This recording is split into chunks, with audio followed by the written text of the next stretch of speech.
Hello and welcome everyone to our very last session of Vignettes. It is I, Seely, along with the first person going through their vignettes, the player of Sebastian Maxwell, aka Ravenfang.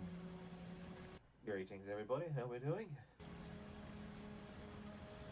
So, for those who might not know what vignettes are, a vignette is a generally 2-hour session between the storyteller and an individual player, going over, special things their character does that doesn't, want to do while everybody else is listening in. Or it is a more in-depth exploration or character creation, just something that is just special between the storyteller and the player.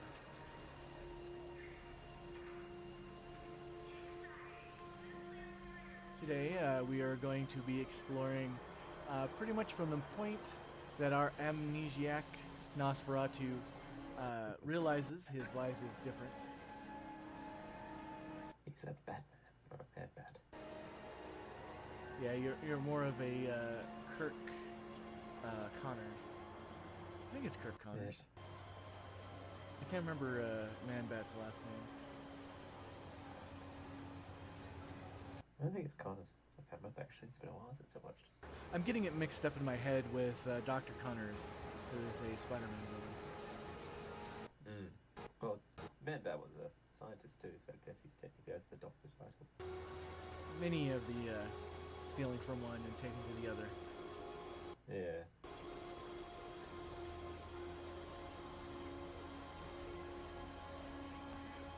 Alright, well, let's get started because, even if we don't have people watching us, well, I guess we do now.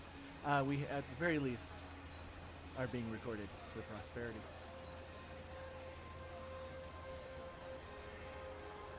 I think I'm going to turn down that volume.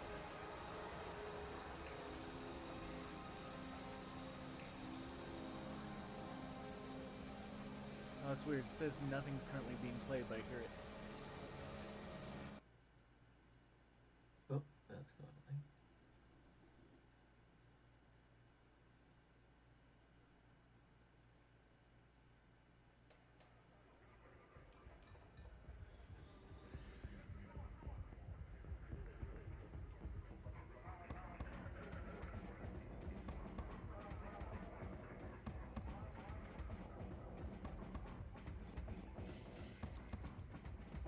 Alright, that seems more of a reasonable volume. Alright.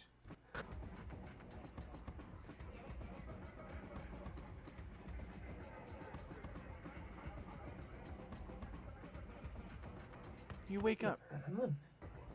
What was that? No, I said alright. Sorry. No worries. You wake up. The room that you're in is cold, damp, and your first thought is, what's damp doing? And then you can't remember, you kind of can't access any other memories. What's going on? Where am I? What is this place? Why can't I remember anything? The walls are cement bricks that have been sealed together with some type of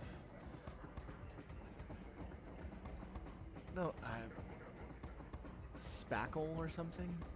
You can still kind of make out the rough shapes. You just have this feeling that you're underground somewhere. Right. Well, first things first. I can't remember what's going on. You are thirsty. Incredibly My throat. thirsty. Why is it so dry? Need something. Is there anybody there? Do I see anything around me? The room is not brightly lit. There is a small LED light that is almost like one of those tap lights on the ceiling, giving everything a dark and shadowy look. You do make out a water bottle that is sitting next to the door. It's one of the larger metal ones. It's dented. It's seen some shit. I'll merely scramble to the water bowl and try and start drinking. Not even thinking about it. So thirsty am I. You start drinking it down, and you get the shock of, this is blood. And your body is like, this is blood! Yeah!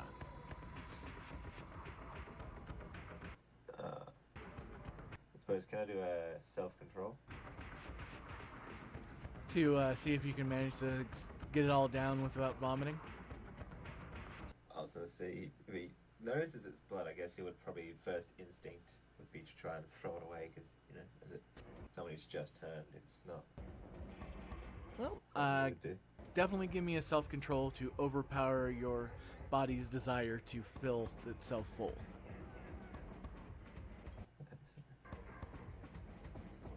I assume that's going to be a higher difficulty roll.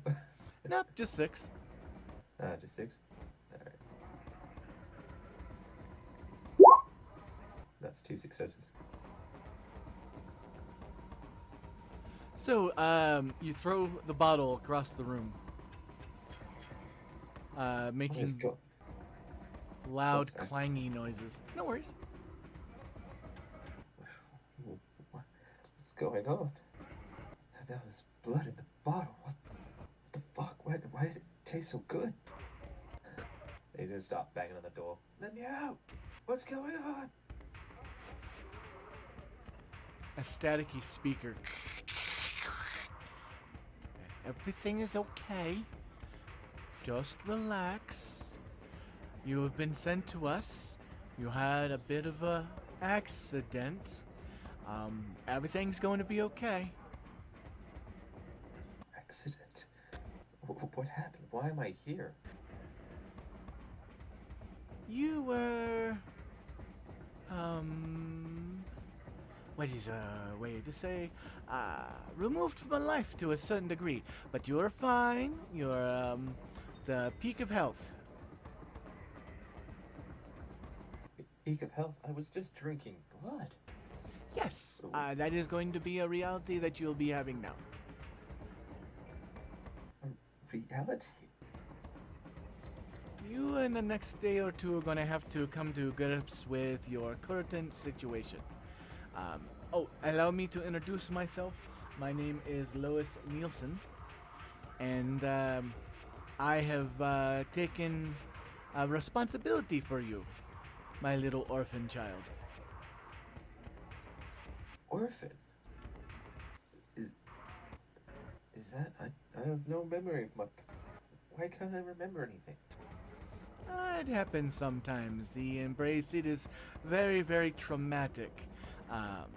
Changes on the physical and on the emotional. Sometimes the brain just goes, nope, going on vacation, goodbye. Embrace? What's an embrace? What's happening to me? You have many questions, I understand. Unfortunately, the more answers I give you, the more questions you have. So we should stop this cycle now. That's good and all, but I don't know what's going on.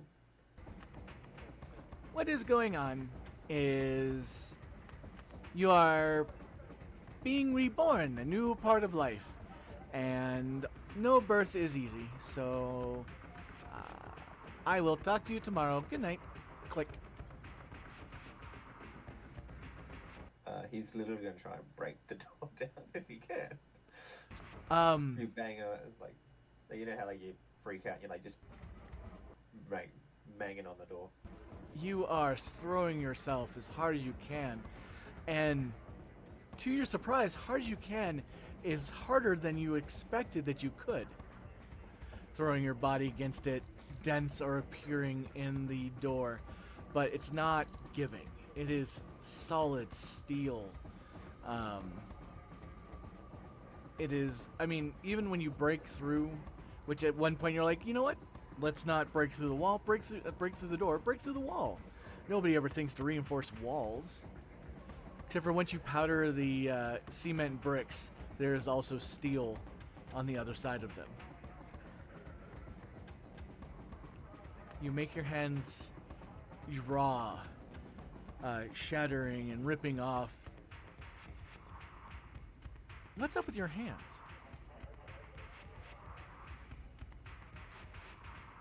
What is this? Why do I have fur on my head? Why are my nails? What the? Why am I tall? What the fuck?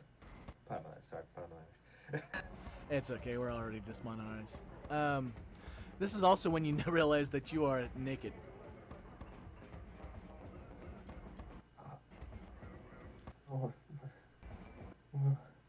He's gonna literally like call the center of the room like in a ball.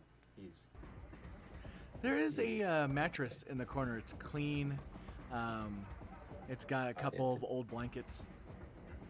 He will go to the mattress and like curl up in the ball, like doesn't know what's going on.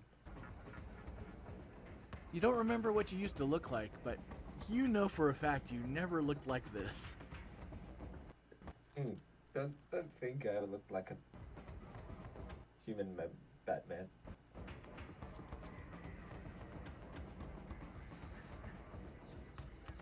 Time moves slow. Davy Jones said, "Oh, booty naked." Thank you, David, for joining us today.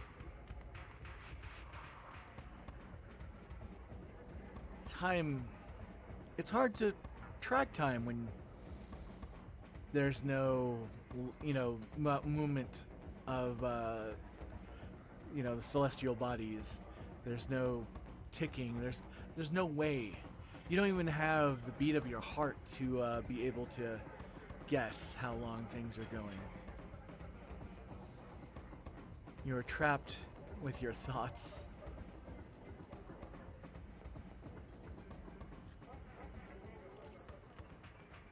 Why is this happening? What's going on? Where am I? Who was that person? What is an embrace? What is a rebirth? Why is this happening?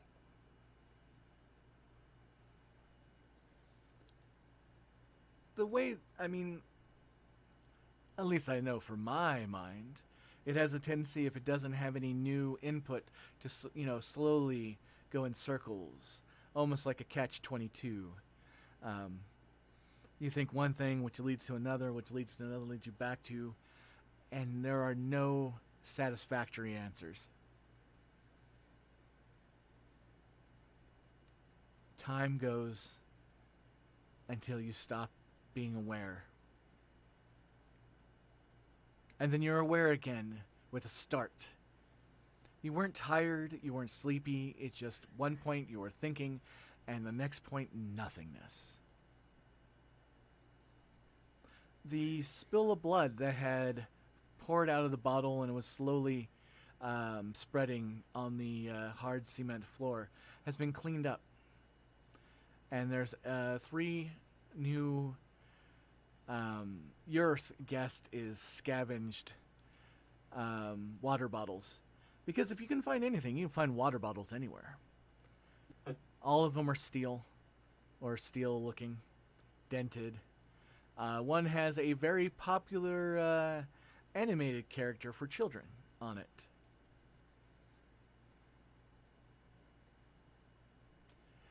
The squawk of a hot mic fills the room. Ah, you're up. Good. Good. You have not gone crazy yet. Do not go crazy. It makes things harder and makes these conversations less pleasant. Do you remember your name? I have no memory of anything. I woke up here, and before that, everything's just black. Ah, well, you should spend time thinking of what you'd like to be called. It could be a mononym, it could be a full name. Try to avoid famous people. That gets confusing.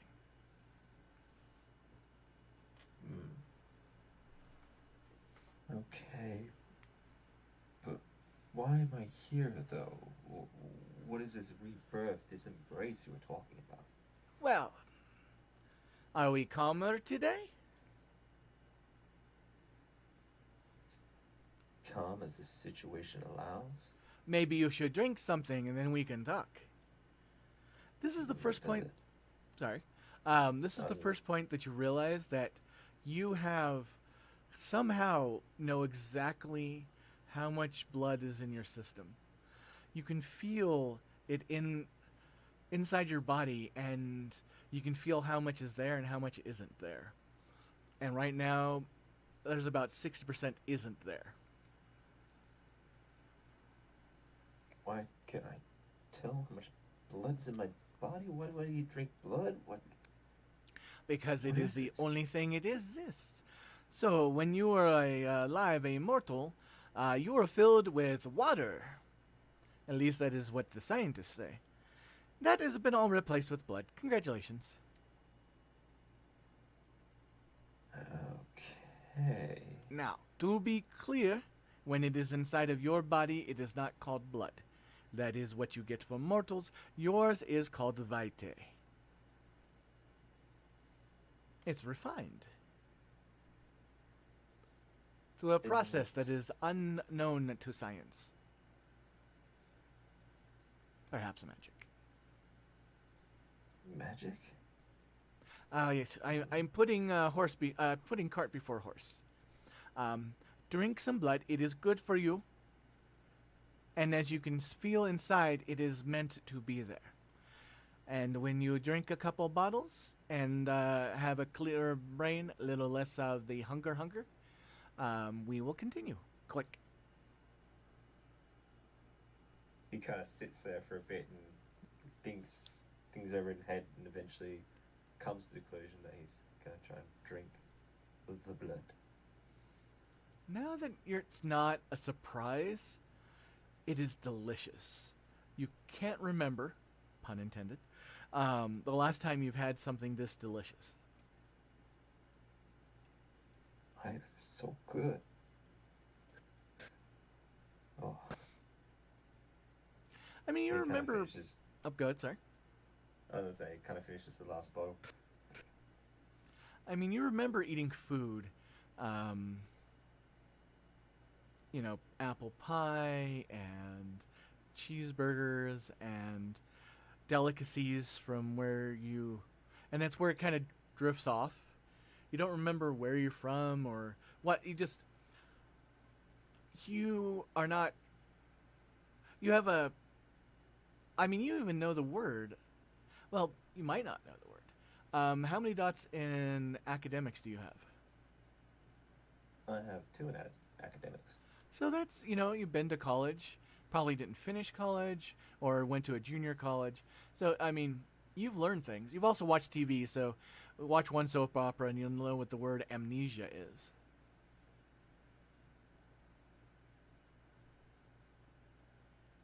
But it's not full amnesia. No, I'm assuming he's got like shadows of memories, kind of like, not images, but just like, I guess like there's words that he kind of knows but doesn't know how he knows. Yep. When you think about things, thoughts will pop into your head. Just echoing the skills that you've learned and deeply rooted nuggets of information like fire is bad, don't stick a fork in an electrical outlet, don't lick doorknobs. You're not exactly sure why not to lick doorknobs, you just know not to do it. They just look so delicious. They're like lollipops, but on doors. Don't stick hand in toaster. Yeah. Don't stick metal pieces in a plugged-in toaster. Unless you're expecting something shocking. Put alpha in the microwave. It's important to note that you do remember what puns are, because, you know, amnesia can't even fix those things. Yeah, puns are important. And this is how we punish the audience. Yeah. So after you Next finish... round. Oh, good. Sorry. I keep on I was interrupting like, you. that's it. That's it. I was like, that's it. Next 2 hours are just puns. We would gain followers and lose followers, and it's almost like everything.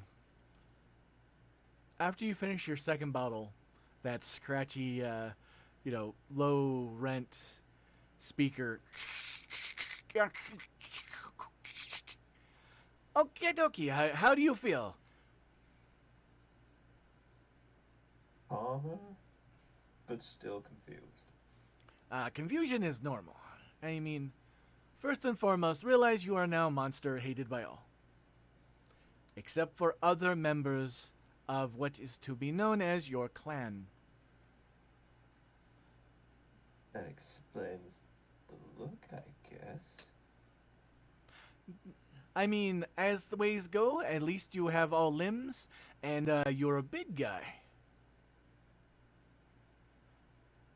I suppose that's to my advantage. Oh yes, no top shelf is restricted to you. You hear a sound being picked up by the mic that sounds mechanical in nature, but it's not quite clear. The mic that the person's speaking on is very poor quality. Something that might have been found behind a Radio Shack if you still find things behind there.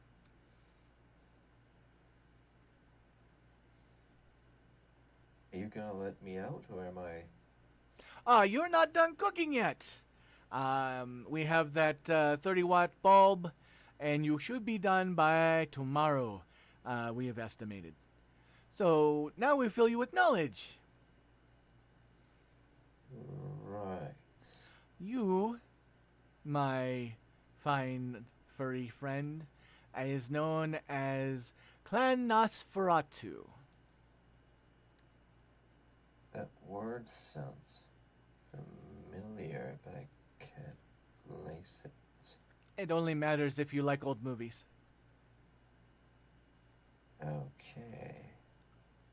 But the important thing is you are a member of an organization called the Camarilla.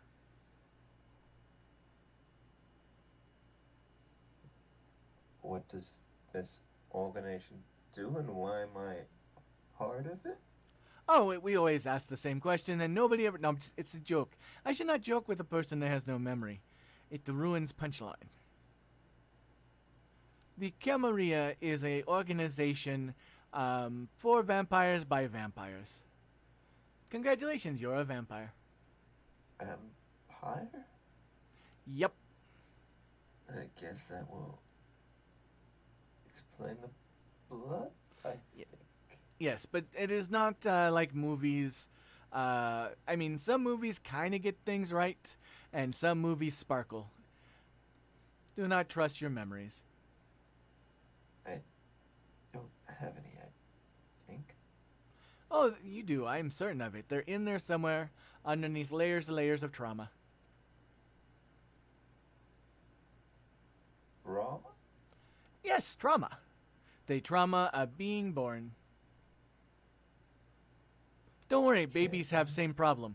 They have all sorts of memories in the 9 months where they're just kicking around, and then when they're born, the traumaness of their head going through a small hole kind of makes them forget about being born.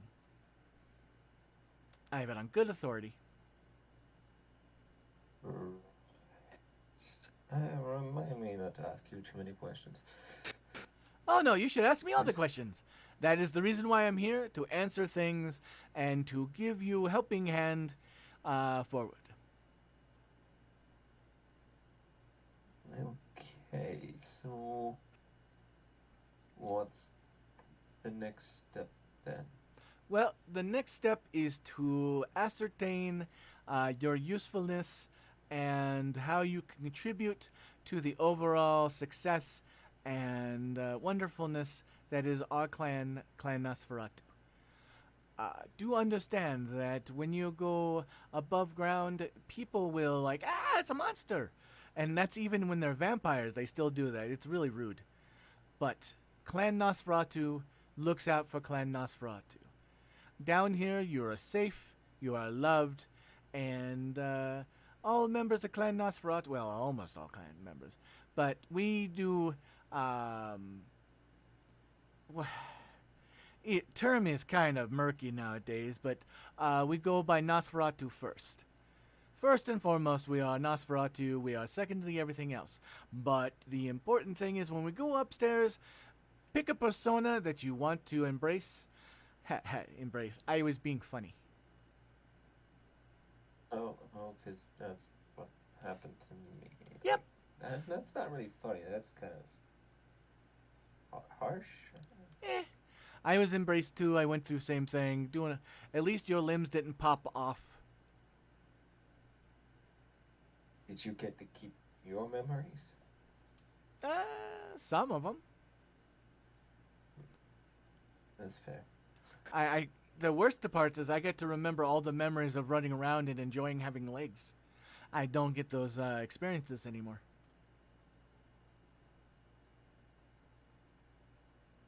Okay, I'll give you that. So be lucky. You have legs taller than some people in general. I mean, your legs are longer than fecal sacs. I heard that. I did not do it. Shut up. I'm on mic. I am trying to teach the new guy. No, don't do it again. I don't care. You're making fun of me. I am not making fun of you. You are as tall as I am. Because you're in a chair. I know. I am sorry. Fecal Sax is a member of clan. Can we let him out? Can we let him out? I like him. He's tall.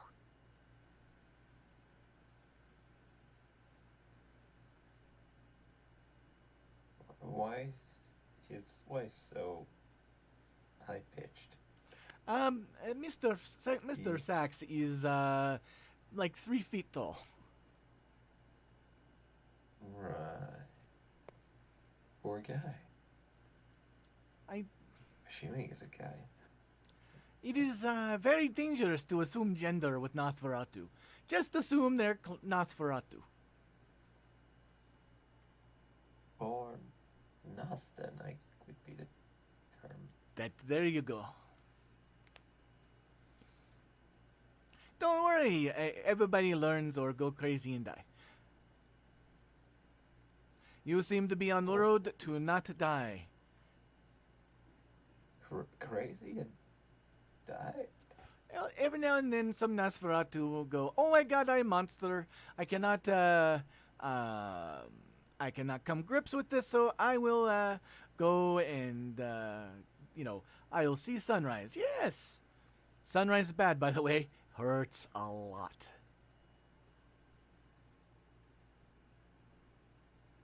Wait, how? Oh, I guess. Yeah, okay. You are, Thank you, David, for following.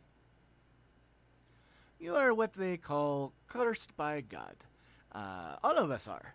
You could think some biblical story if you're believing in the Christian stuff.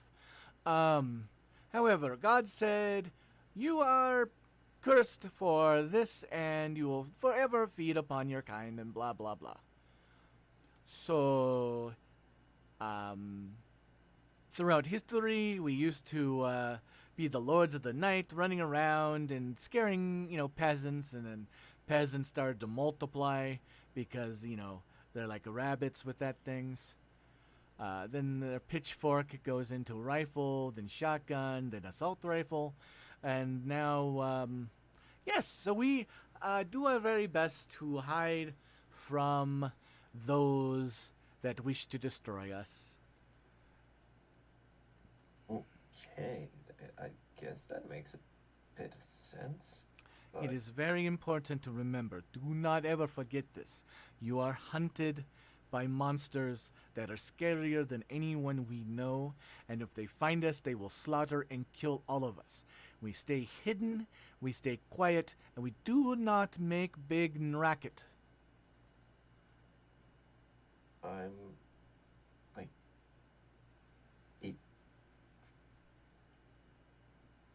kind of big. How does that... They're just because you're big doesn't mean that people cannot kill you.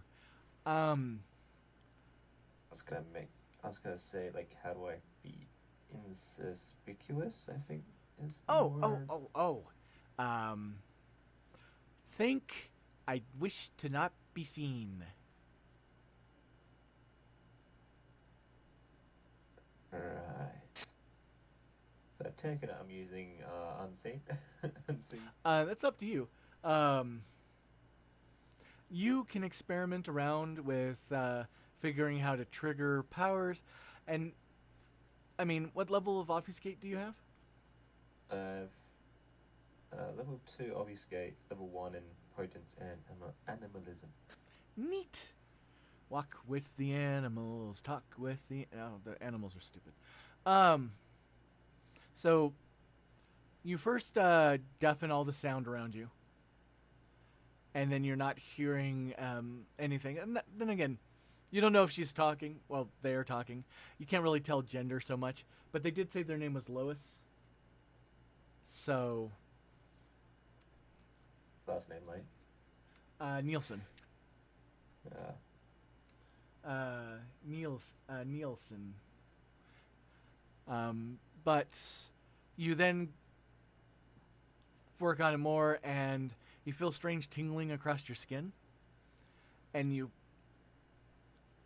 don't really have confirmation, but you just have this feeling that you're unnoticeable.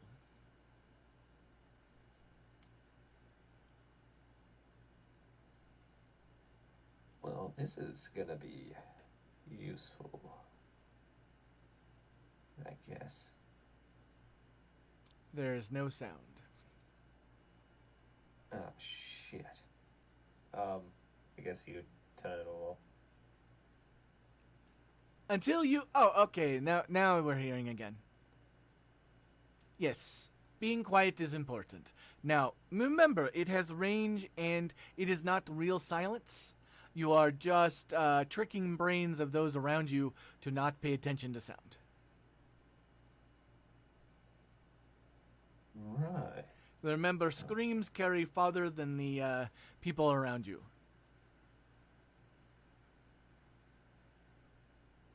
Fair enough.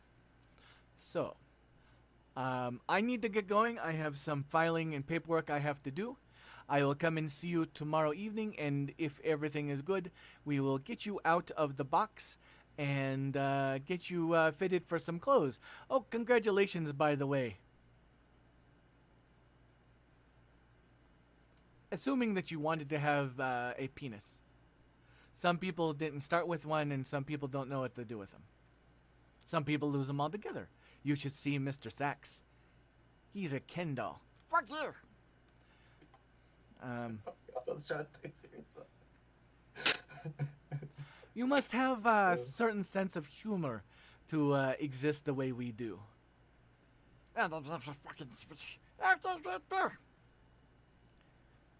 It's less that he's not understandable, but more that it's distorted and his voice isn't picked up very well.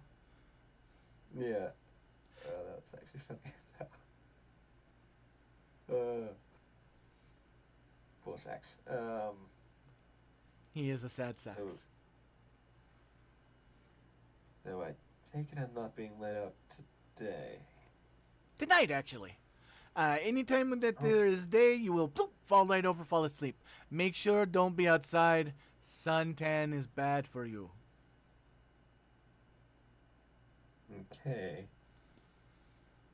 Generally, vampires wake up when sun goes down, fall asleep when the sun comes up.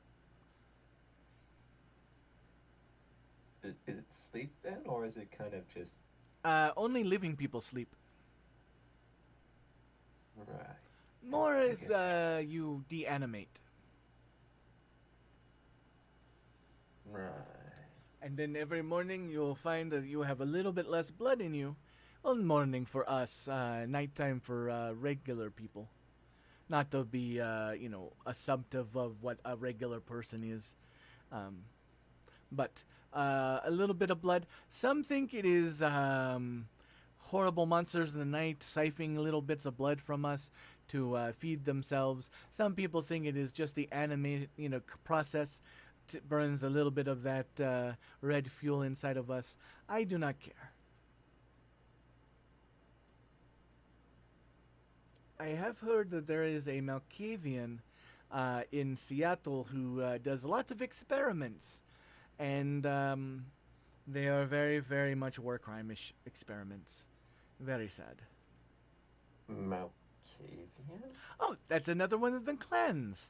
We, as a society, we cannot handle the concept of we are all one thing. It is something that hands over from being mortal, I assume. I am not a psychiatrist, but there is a lot of us versus them, tribalism. We must break ourselves into smaller groups so we can fight against those that are not exactly like us.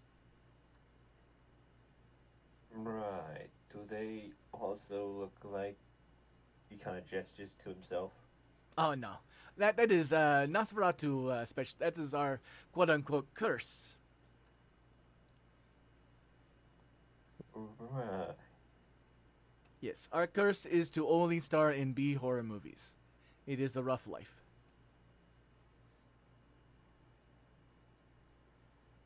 And you say we can't be seen? Well, we can choose to not be seen. Oh, by the way, does not work on cameras. You tried to do that trick in front of camera goes, I still see you, monster. Right. That's helpful. Don't worry, we will be teaching you very basics of a camera cannot see you if it would not be able to see you. What did grandson say? He's like traveling in box Solid Snake. Don't get that. I have no idea what it means, but he is very fond of it. Okay. Right. This is a lot to take in. Yep. Which means I should get on with my duties. I will talk to you later. Click. And now you're Yes, left alone with your thoughts. Yeah, I guess he would just sit against the wall and just kind of process everything he's been told for today or tonight. Your process bar moves slowly but steadily. See, it's kind of like it's going, and then it comes out like Microsoft does not compute for a bit there. Blue screen. That's fun. Doesn't get the blue screen of death though. Syntax error. File not found.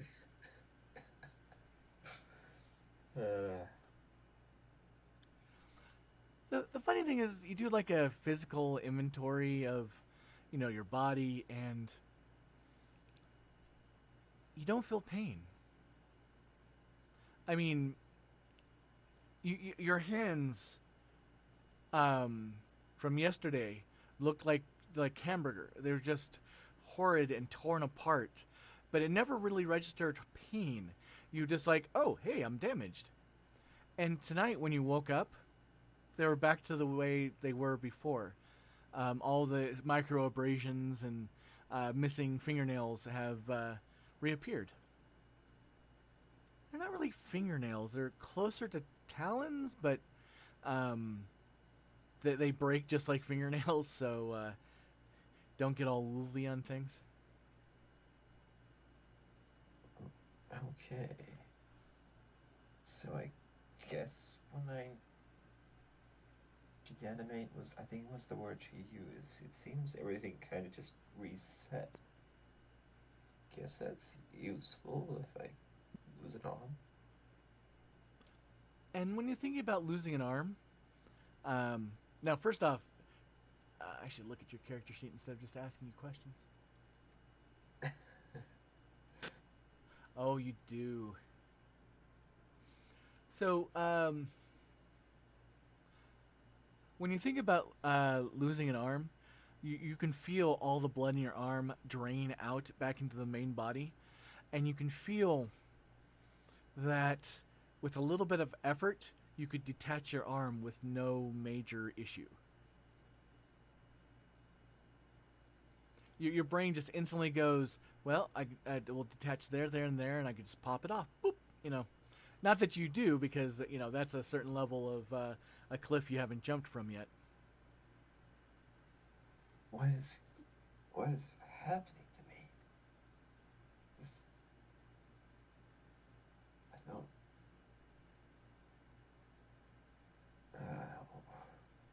A lot more questions than I have answers to, I guess. And it's like what Lois said. Every answer you get spawns like 6 more questions. Yeah.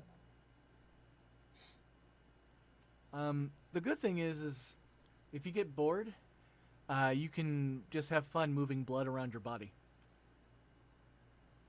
I suppose he would do that for the rest of the night. Goes over Kind of go here. to sleep, just. Yeah, because you're not aware of time, the break of dawn always sneaks up on you. And then it's the next night, you wake up, and you are sitting in the exact same position up against the wall.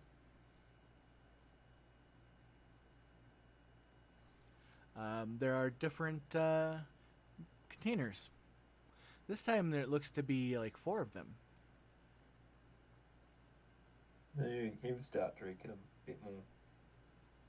Still hesitant, but more. They are delicious. They are very delicious, but still not something he's used to. Now, interestingly enough, you learn that you have to be a little bit careful about the way you drink out of this bottle. I mean, you didn't notice it the first time because the hunger, but now that you're above half of your pool gone, you will pull up a bottle to your mouth and bang it off the extra large teeth in the front. What? He kind of feels around his. What the? Okay, so more change than I thought. He kind of like, how that you open your mouth really wide and kind of just pours it in. You have the disturbing realization that in the back of your head, you hear a little commercial. Would you like a Reach toothbrush or a flip-top mouth? Because your mouth hinges in a way that your hand is huge, and you can stick your hand in your mouth and still have space for maybe a small sandwich. God. A mental image of a movie pops into your head about this horrible demon with this really badly CGI animated mouth, and you're like, is that how I look? Because all you can do is really feel yourself up. Yeah, can't see himself. Your fingers are not painting a pretty picture, by the way. No, they would not. What the? Oh. This is gonna be an adjustment. This doesn't feel natural. Testing, sibilance. Is this thing working? No. Okay, click. Click. You're funny. Sorry, rat came, nibbled on some wires, and had to take a little while to reconnect PA system. So, first question, you finished all your blood? Yes? Good, Nosferatu. Second question, have you thought up name yet?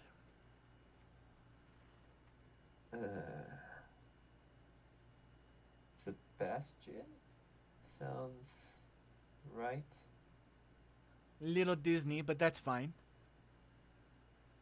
What do I know? Everybody calls me the librarian. Talk about boring name. I wanted to be known as Super Mouse. But no, I take care of books. I am the librarian. Guess it's useful, at least. Last question. Do you feel that you are in control of the monster that lives inside your heart? A monster in heart? There's a small shift inside of you. It's almost like like a fake heart murmur, or maybe a bit of indigestion, and then you realize that there's a presence there, a malignant force, and you'd never even noticed it. You had been so busy about everything else, you hadn't really taken a deep look inside of your, your heart or pancreas. You never know. I mean, how many dots of medicine do you have? I think I've got a single dot of medicine. So it's some organ. But there's just something that's in there. And it is secured behind a... And I think you got your willpower backwards. Dink. There you go. It is in a cage. You can feel the cage isn't the strongest of cages. It rattles the cage a little bit, and you can sense its smile. Hello. I mean, it's not really a voice per se. It's just you get the sense of a greeting. Hmm. It's not like, hello there, sir. I am your beast. I will be making you do horrible, monstrous things from now on. Tonight on the menu we have mass murder and genocide. Oh, I see that you've chosen for the veal. Let's go kill some, motorists. It's nothing as formal as that, but you just feel this level of... I mean, although you don't have memories, you remember being tempted by doing bad things, and some of the times you fight against that urge, and some of the times you didn't. This is like if that whole urge to do bad things got a personification and a song and dance, bit on a Disney show. Now I'm picturing Disney trying to do a Vampire the Masquerade TV show. I mean, eventually everything will be owned by the mouse, so it's a natural thing. It is. So, with all of that said, what is your answer?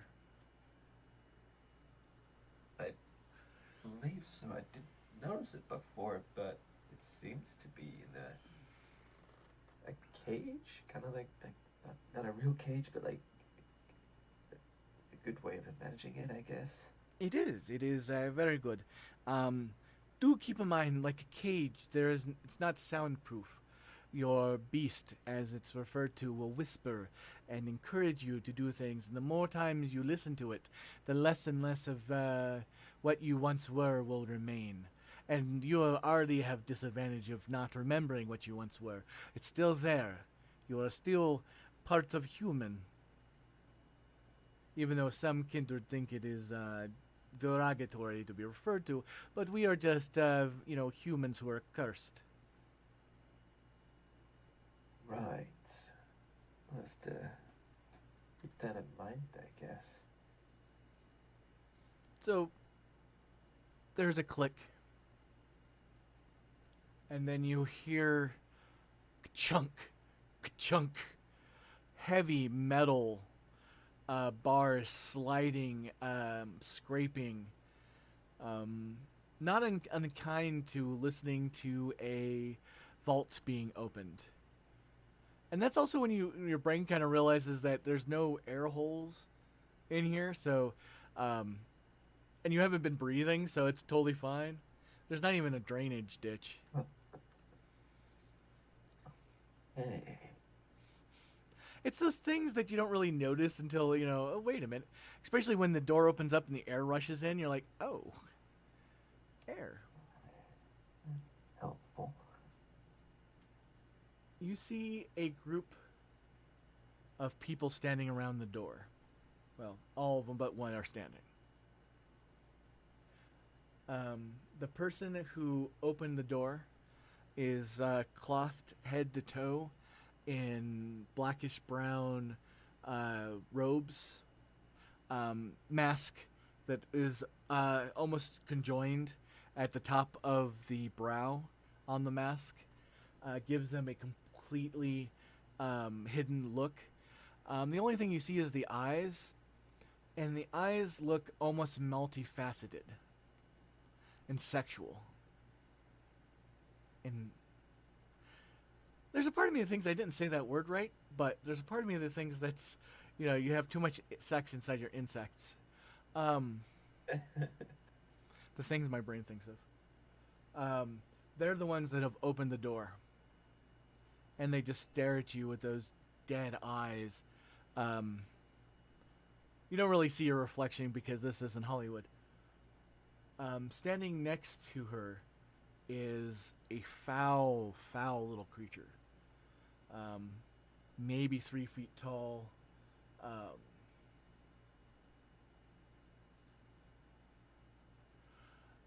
Hands held up to its chest, and the fingers are pretty long and dangly. Ears pointing out to the side, a snout, teeth that actually push through the lips, almost like a naked mole rat's. It's a Skaven. Run! Hairless Skaven might be accurate. More or less like if a Skaven had sex with a naked mole rat. Skaven meets Gollum, but tiny. Yeah. And Skaven are kind of not the biggest anyway.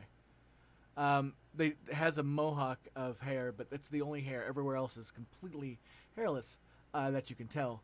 It's wrapped up in a lot of rags, but its feet, because they are bestial in nature, they are reverse jointed like canines.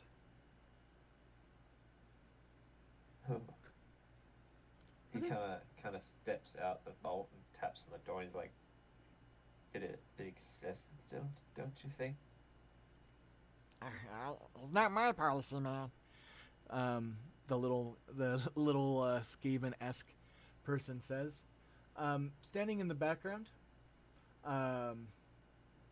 Standing's not the right word. They are currently doing a handstand with a single hand, kind of doing that pillar pose where your hand's straight down and your body's perpendicular to it. Wait, is that perpendicular? Straight up and down? I think so. No. For those listening at home, if you ever have a need to correct me on the word I use, please feel free and leave it in the Steam chat. Because I use words like some people use mascara randomly without any idea what they're doing. But they are dressed in a fool's motley of light blues and oranges that somewhat clean, but there's stains around the edges. And they're currently, even though that they're in this thing, their head is rotated to a point where it's almost upright in a way that you go, that's not right. And they're waving at you with floppy looking fingers. Yeah. There is a person standing behind a wheelchair that has a proboscis that is cartoonish in nature. Almost like that of can't remember what type of monkey those are.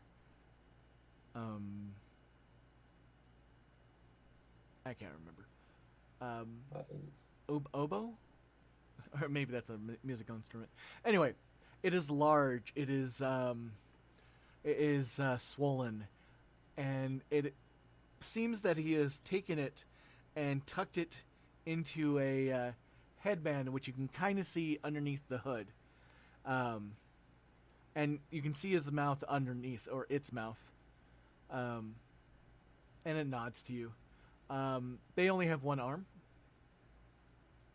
But the other arm looks to be almost twice the size of an arm that you would. It's just big, girthy. He must work out. But he probably skips leg day because the feet sticking out from the rags that he wears are not not noteworthy. And in front of him is the person that you assume is Lois.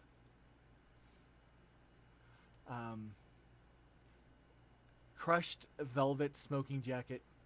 One of those 1950s two-tone button-up t-shirts.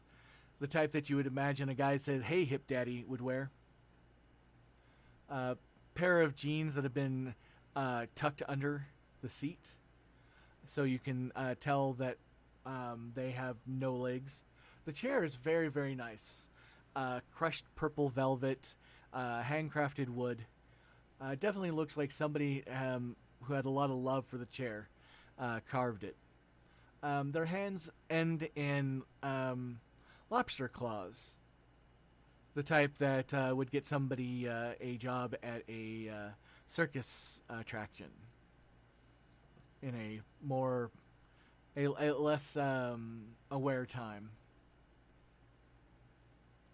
Their head has bone growths that ring it in a very distinct manner. It definitely, the head is probably weighs more than the body does if those bone, the callus extrusions have any mass to them. The mouth has been extended with rows of sharp teeth, and it wears a set of Naas pierced style glasses. They're the glasses that affix to your bridge of your nose and opposed to your ears. Mostly because this thing doesn't have ears, or the bone, flays around the edge are so wide that, regular glasses wouldn't work. And these things are thick. Definitely suggested some myopic vision. And it turns to you and looks you up and down. Yeah, sorry, wrong voice. Yes, you are very big. I am Lois. One of the splayed hands touches their chest. It is very happy to meet you. Let's be sure. Are you calm? I guess. Good to see I'm not the only one who is changed, I think's the polite term. Nosferatu are like snowflakes. You'll never find two that will melt on your tongue. I don't know why it would be on my tongue, but okay. The gums around the teeth. The teeth, like yours feel, they extrude from the mouth. But you can see the gums kind of rear back a little bit, either in a grimace or a smile. Come. Don't tell me we eat our own kind. God. Oh, no. I mean, we can, some do. But no, mostly we feed off of blood. Now, this could be blood from animals. It could be blood from humans. It is up to you which way you want to go. Drinking blood from animals is, I don't know, like being a vegetarian? I guess that's an interesting terminology, but...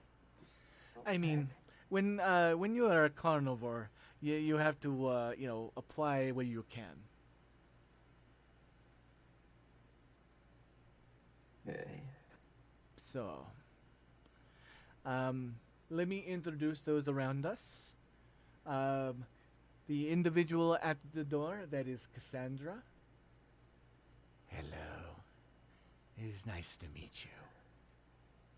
Well, I wasn't expecting that voice from that name, but pleasure to meet you.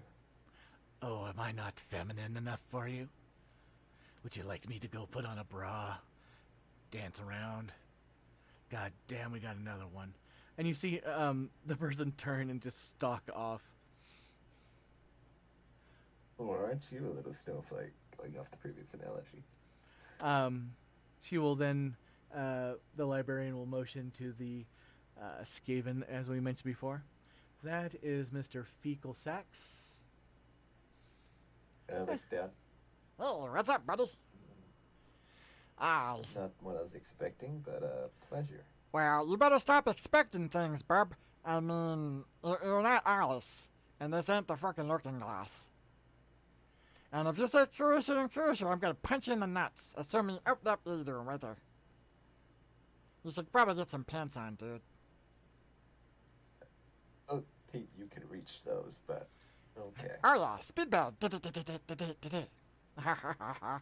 yes, I'm funny.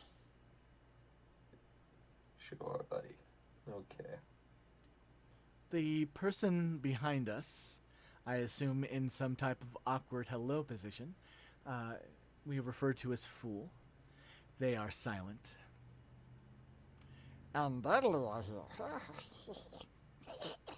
Right. Pleasure. Kind of holds his hand out to Fool. They just wave.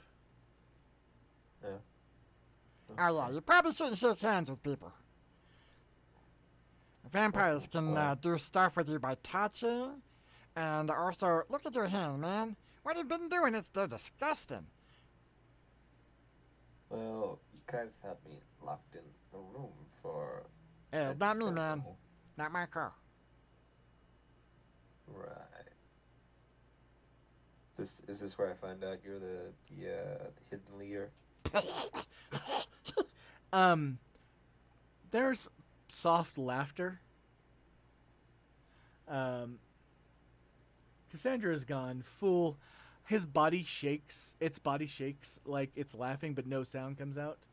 The guy behind the chair, who has not been introduced yet, has a pretty good laugh, and Lois covers her mouth when she snickers. No. Maybe he would be closer to mascot. Ah, fuck you. That probably explains a lot, then. I mean, if you want somebody to go find something out, nobody is better than Mr. Sachs. Damn straight. But if you want somebody to follow orders and not go off script, pick somebody else than Mr. Sachs. Damn straight. Wait, what? Fair enough. I'll keep that in mind if I need something.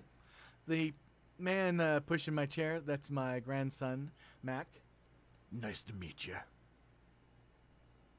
Sure. And we have already met. So,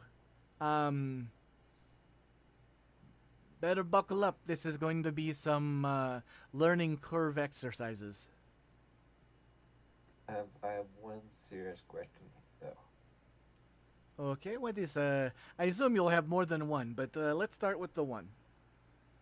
Does this begin with a montage? Cue the montage!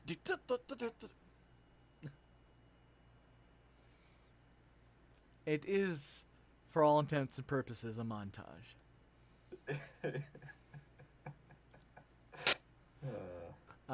We see you learning, the ins and outs of the Grand Library, the archives as they're referred to. You get introduced to your own sleeping room, which is pretty much brick-lined with a steel submarine-style door. You are shown to the furniture pile and the cast-off clothing room that you can go and pretty much style your room and your clothing however you choose. There's something familiar about this process. Something just in the back of your mind. You've done this before. You were somewhere new and you were shown a room to gather things because you had no things, but it's gone. You can't.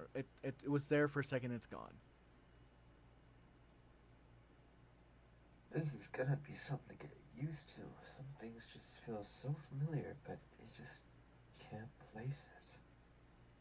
Frustrating. Wait until you need to, think you need to take a shit, and then you realize your body doesn't shit no more. standing behind you is fecal sacks. Didn't even hear him come up. Well, aren't you a bag full of sunshine? 10-pound bag.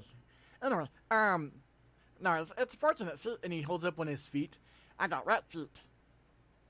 I got rat feet in my pocket too, but you don't get those. Those are mine. Oh, it looks like I've got definitely not human feet on it. Well, you better not collect those, because they're not collected. Everybody has them. Although there's websites that you can go to and look at other people's, and they're really pretty. You're a very strange little man, I must admit. I'm not that little. There's little people to me like babies. Babies are tiny. I'm huge next to them.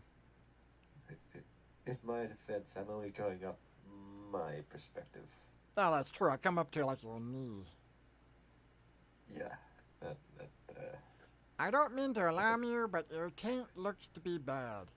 You got a bad taint, man. You say tint? Sure, yeah, tint. That's what I said. Anyway, I'm going to go. Tint? What do you... Think about the angle I'm looking at you at. Oh. Don't worry, it's no pleasure for me anyway. You really better get you some pants. Now, I would say don't get purple ones. That's going to confuse people a lot.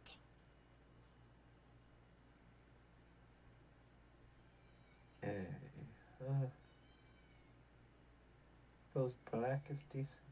I don't know. Oh, yeah, it's little garth in there. That is pretty boring. I was going to say, if we're out at nighttime, it's less conspicuous. We should get you some leather pants. Hey, man, do you like a rat fur? I don't think metal pants would fit me. Also, that might be a bit too tight. We can get you a tailor. Hey, if you're lucky, we can get you a tailor swiftly.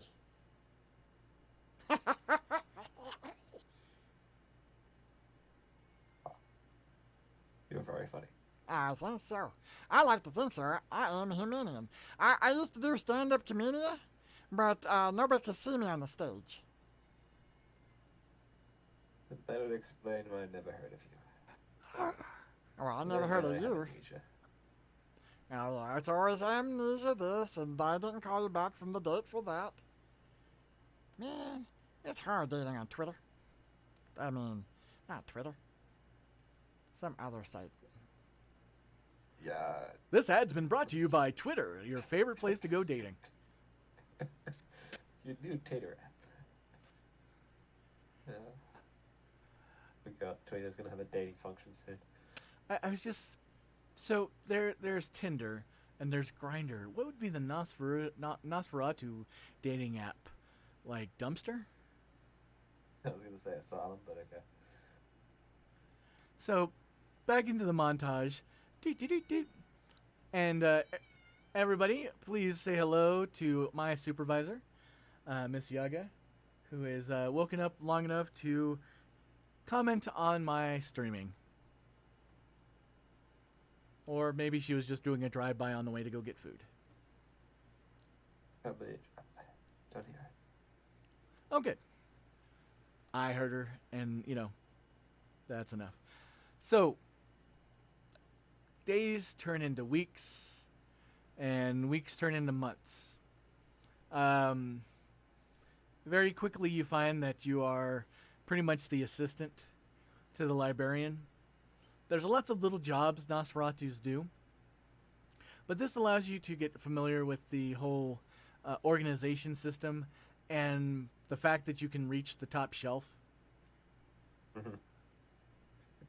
I mean, she actually has a mechanical device that allows her to pre-shelf stuff on the top shelf. But for you, that's like head height. So, I mean, you see every now and then there's the books that are beyond the edge of the shelf that have just gone there to die.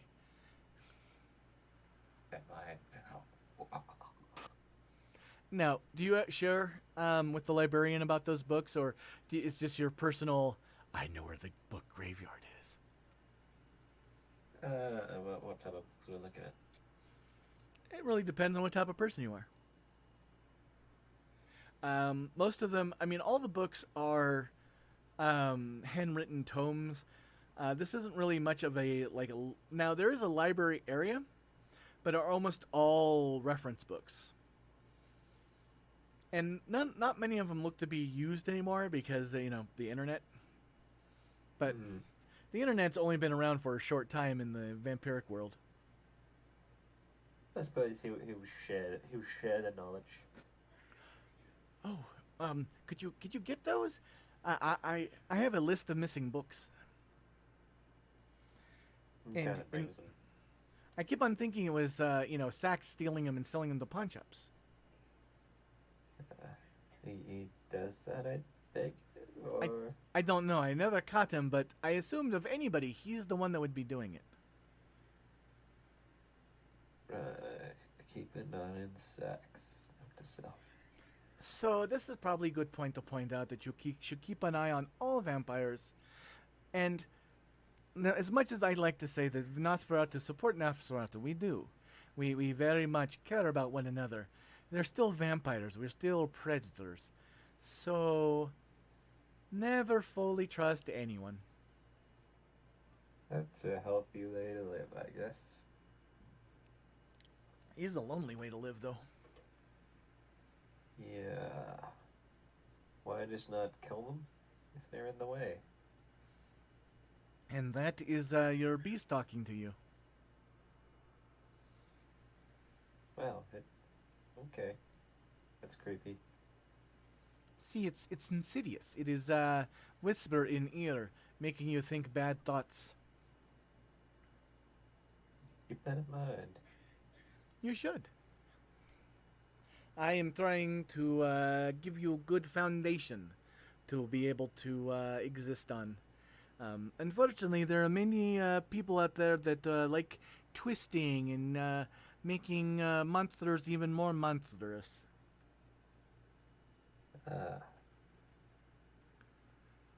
Right.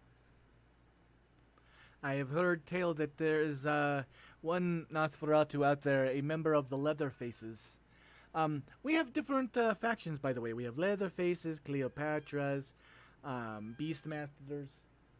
Speaking of Beastmasters, look, it's a cat. Right. Okay. We have Cleopatras, what are they? Cleopatras are people who are upset that they are no longer pretty. They get all very vindictive about it.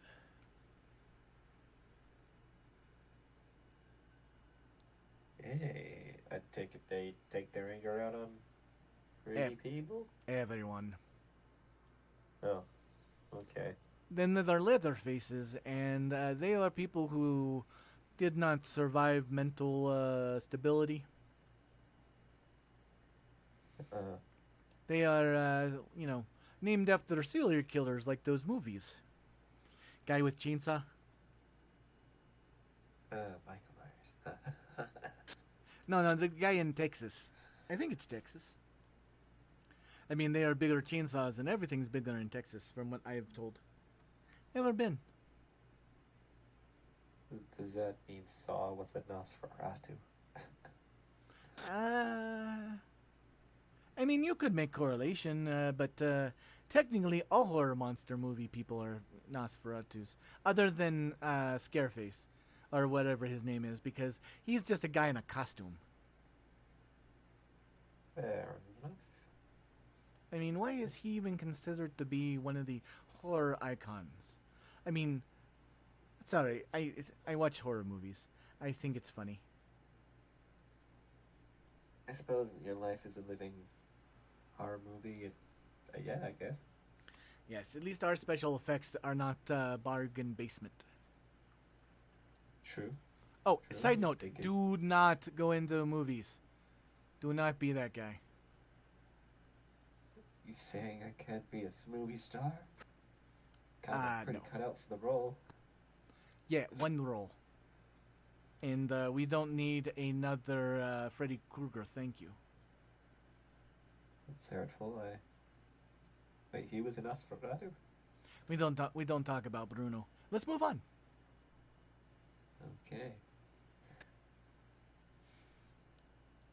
More time passes. You're getting pretty close to the 9-month mark. You've gotten all your abilities down. You've learned the ins and outs. You've learned not to put your fingers close to Fecal Sax's mouth.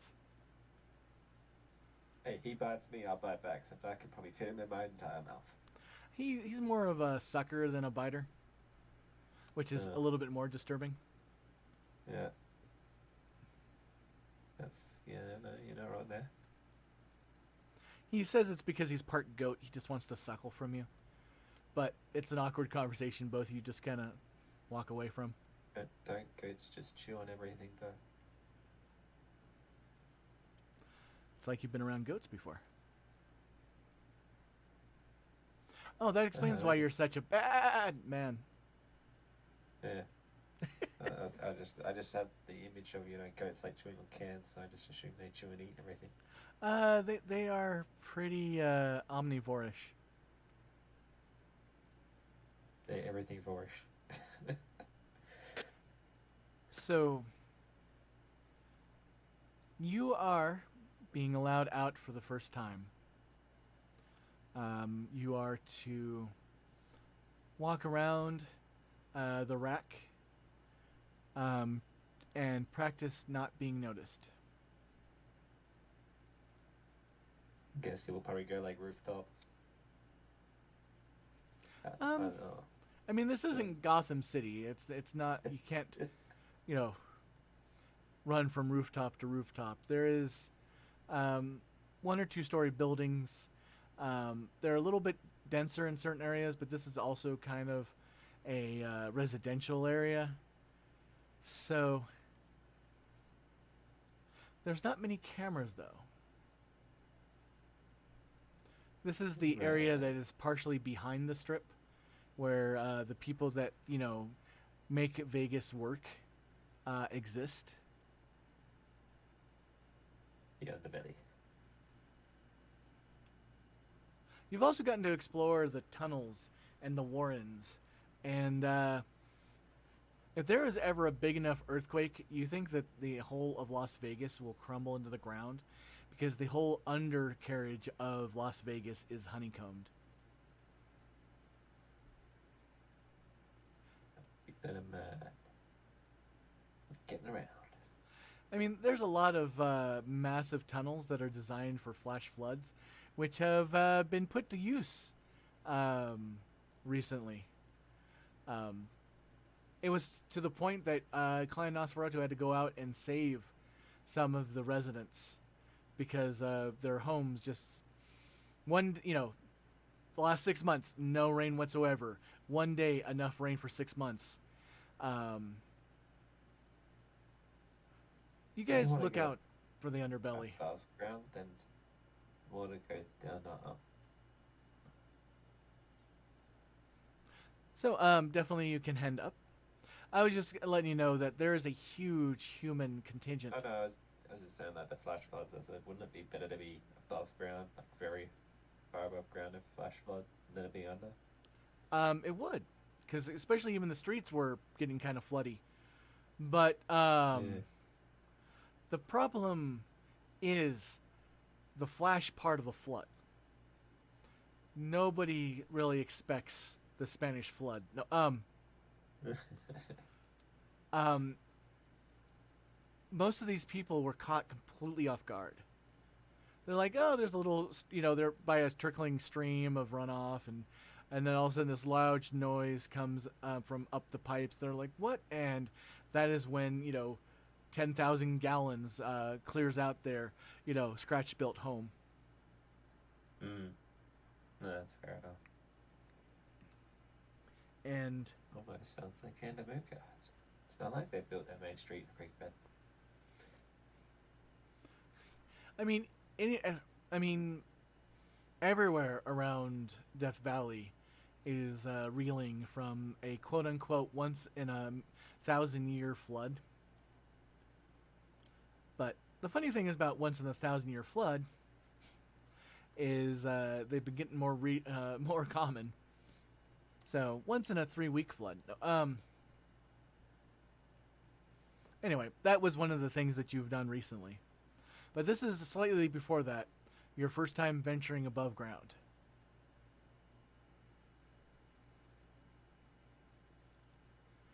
You come up through what you know is the Nosferatu Embassy.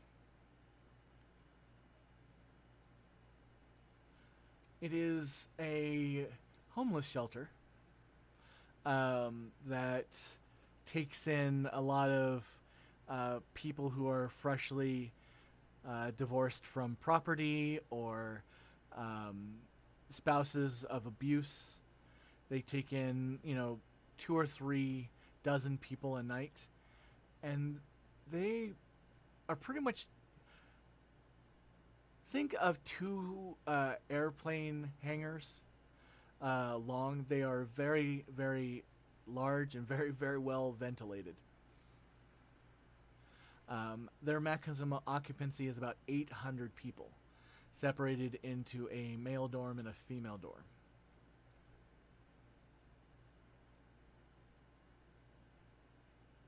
All right. But Do we get to feed up then? you can. Your mentor, the librarian, has mentioned the problem with feeding off the homeless is they don't really have access to medical very much and have a tendency to have picking up, unwanted flavors. They were a quiet taste. They are kind of diseased some of the time. Now, keep in mind, they're very, very clean ones and ones that are perfectly fine, but you need to have an eye for medicine to tell the difference because while some diseases do not affect us, some diseases do. Not really affect, more we become carriers. Right. I'll keep that in mind, I guess. But with a mouth like yours, I suggest eating from animals. It's from personal experience. Practice on being able to call out for animals, and animals will come up and go, "Hey, how are you?" And I'm like, "Fine, jump in my mouth." And okie dokie. Right. What kind of animals are around these parts then? There are lots of rats. Don't want to eat sex. Rats, not sex. Has he been positioning you? No, isn't he a rat? No, he's not Nosferatu. But we have had many HR sessions with him, and we told him to stop propositioning anyone he meets. And I've been doing it too. I'm on the program. Leave me alone. He wants to be eaten?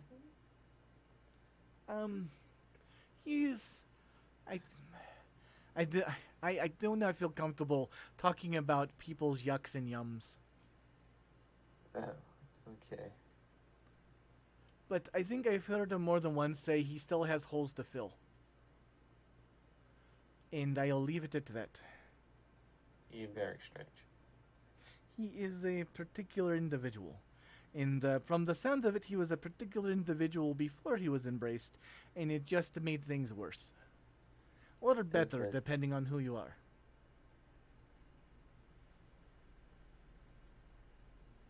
As long as he has his usefulnesses, I guess he's okay. Tolerable.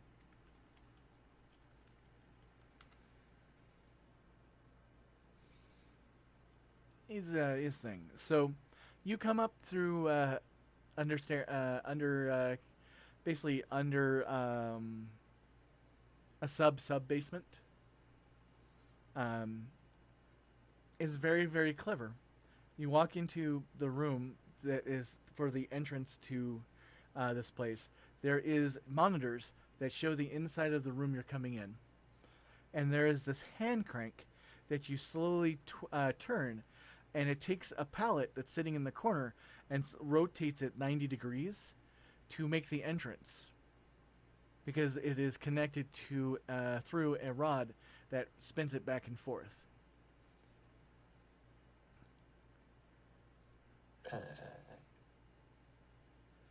You come to find out that Mr. Mack, his full name is Tommy McDonald, was a engineer in life, and he has brought all of his engineering skills to Clan Nosferatu Vegas. Oh, cool. Other things that you've noticed, I'm not following the linear path, but you know, the more and more you learn, and there are communications that come in and go out for cities all around the states. You get messages from Reno, you get messages from Los Angeles, all the way from New York, and Nosferatus are chatty. You're told about how there is a entire Nosferatu internet database, but your mentor shies away from it, more because computers are a new thing and it's not hers. She still prefers to do missives, but she also teaches you a very simple but complex Nosferatu substitution that allows you to basically, once you remember, read pretty much any message. It helps in the sorting. Oh, that's fair enough. Be useful. Nosferatus are at least from what you've seen, a very socially aware and interconnected group. And it goes across sect lines, too. Now, some of them are more private than others, but you get messages from North American Sabbats. You get messages from the Free Anarchs. To a certain degree, it really does seem that Nosferatu are Nosferatu. That's very helpful, I guess. Also, you come to learn about the, above ground persona and your true self, your true persona. Now, there are Nosferatus, like Mr. Sachs, who are horrible people above and below ground. They're just off. But then you get people like Cassandra, who above ground acts like a fortune teller. You know, she does this. By the way, you guys eventually patch up. She's just a little sensitive to, Vocal chance. yes. Assumptive behavior. But she definitely warms up, and you find out that upstairs she makes predictions that most people ignore, which is why she calls herself Cassandra. But what she actually does is she is the ShrekNet user, and she sees trends and information and puts stuff together and uses her prognostication as a way to foretell things happening. Alright. Got her finger in a lot of pies to do what's going on.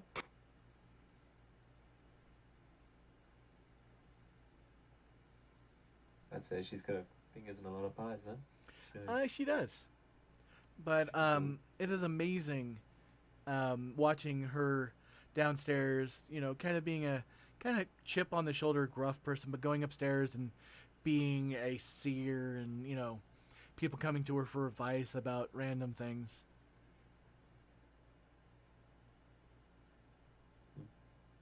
It's kind of charming. Would be helpful.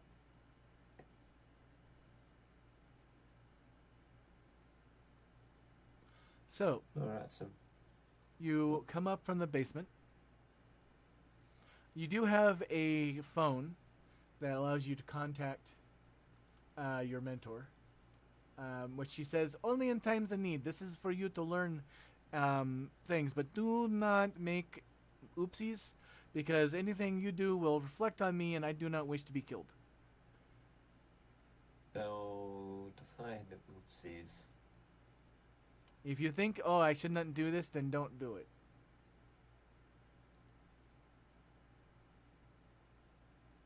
Make sense? Don't sneak off to Hollywood. Okay.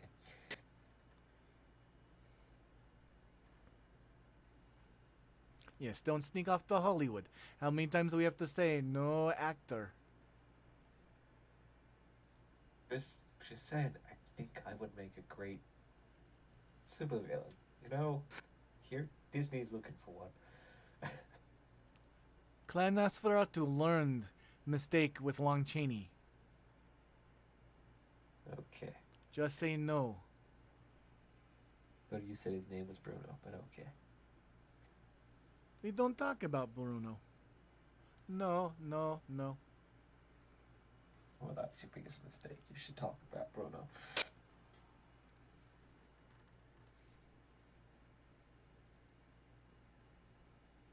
Alright, so he kind of wanders around the rack. So, the rack, it's pretty fun and clever. You got the places that you see that's on the map. Since we're about an hour and a half in, let's take a very small 5-minute break, if that's okay with you. Yeah. All right, we will be back in 5 minutes, which will be 37 after.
And we are back. Thank you, everybody. Every now and then, it's important to take breaks. So you had just come up with, in the rack area, across the street from the Nosferatu Embassy, you see a very, very colorful building with a big sign above it that says Club Seal, Las Vegas.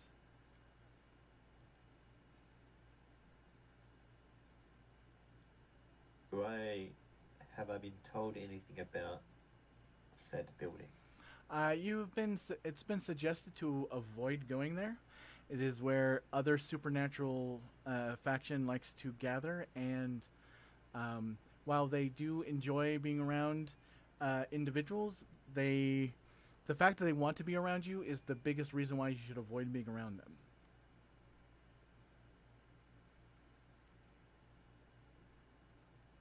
Been told, are they friendly towards me when they want to be around, or they want to stabby, Bernie? You remember Lois saying, "Have you ever read Grimm's fairy tales?" I have amnesia. But your character would remember if you've read those stories or not. Yes, maybe as a kid. So here, and she will lead you to the library part and take a book. Here is the German translation of Grimm's fairy tales. Read these stories, and then it will make you not want to interact with them at all.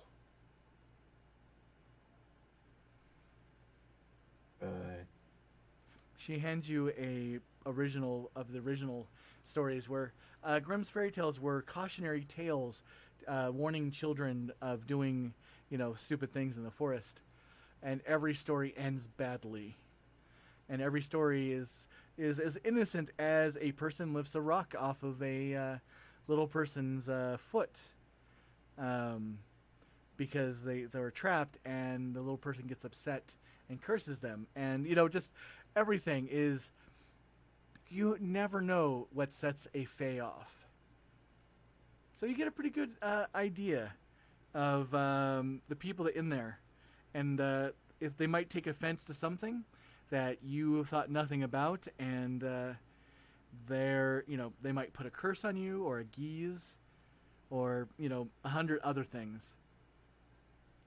But if you want to play Russian roulette, it is a good place to go. I'll wait till I have a bit better understanding of the world before I do that.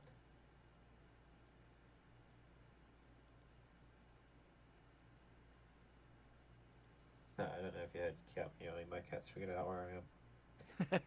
I have not heard anything.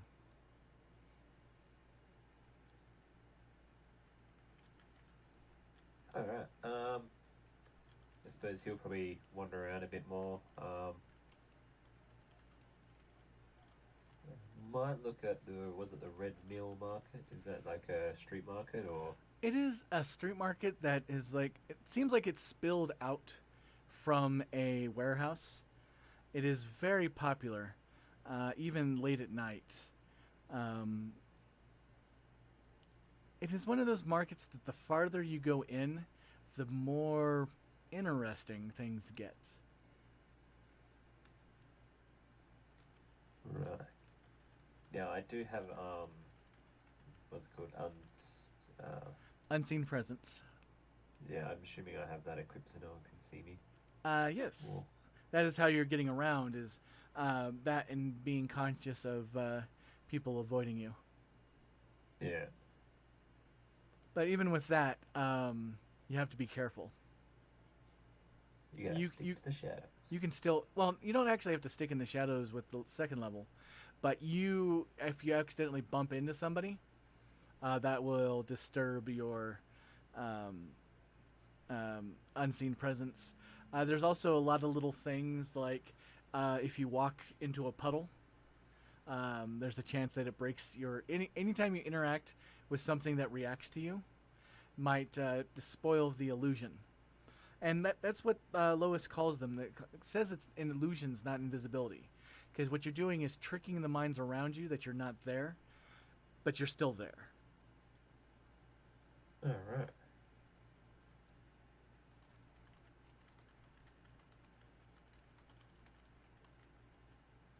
So you like make anything too noticeable, then it breaks it, because obviously that's hard forgettable.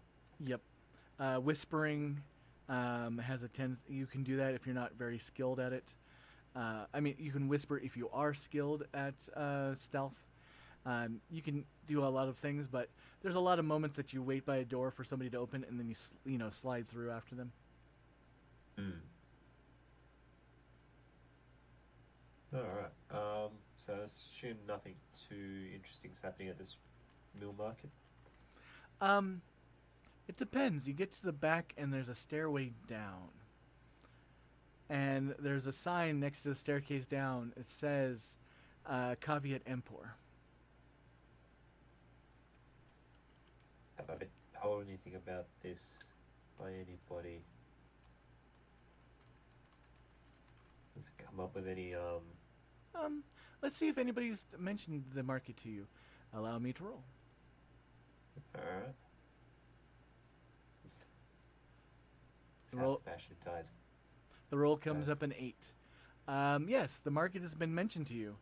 That upstairs it is a very good market, but going downstairs is where you find the more interesting Yeah. sellers. The seedier side. Seedier side, I should say. Seedy, yep. You find a lot of Sealy sellers down there. No. There are. You have been told that there are goblins who make even the worst pawn shop look to be reputable. There are mages trying to, find. It's kind of the Harry Potter. Virtual market. The what's the Diagon? The one next to Diagon Alley. Just the Oh, you're talking about like the Harry- Diagon Alley as in the seedy thing, or the Harry Potter. There's the open market, and then there's the dark area where the stereotypical bad people hang out because writing. what was it called? Didn't he say it was diagonally? Oh, maybe I'm thinking of Diagon Alley and the other one. Anyway, yeah, he gets there by saying diagonally, and I don't know. Yeah. Writing contrivances. Yeah, no, I'm pretty sure it's Diagon Alley, and then the other one's called.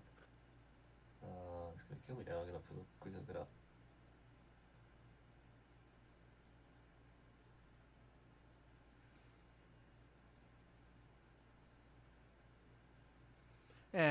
Doesn't matter.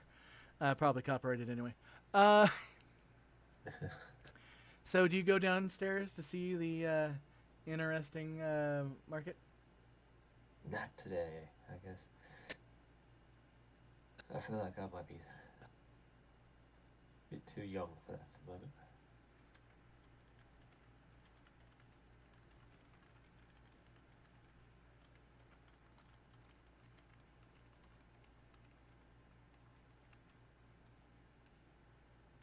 Yeah, no, I won't go down today. I will probably keep looking around. Maybe stop Alright. at the Bravo bar or something. So that is an interesting place to step in. You go to the Bravo bar. On the outside, it looks like a gymnasium, like one of those places you'd come to box and sweat and get all physical with other humans. Inside's a little bit more fusiony, but it's a strange fusion. It's the fusion of when as if a boxing club and a bar had a baby, and then put that baby in spandex. No, so you walk in, and there's a large ring in the center. The ring is about twice the size again of a normal boxing ring. It dominates the space. To the right of it are billiards tables. To the left of it are the dance floor. There's a few people dancing on the stage. There's a lot of people at the bar drinking. And then you notice that's towards the back. There's a raised up section that's behind a chain link fence with barbed wire. Actually, it's razor wire along the top that kind of rings it. And it's the VIP section. And the second you come in, somebody spots you.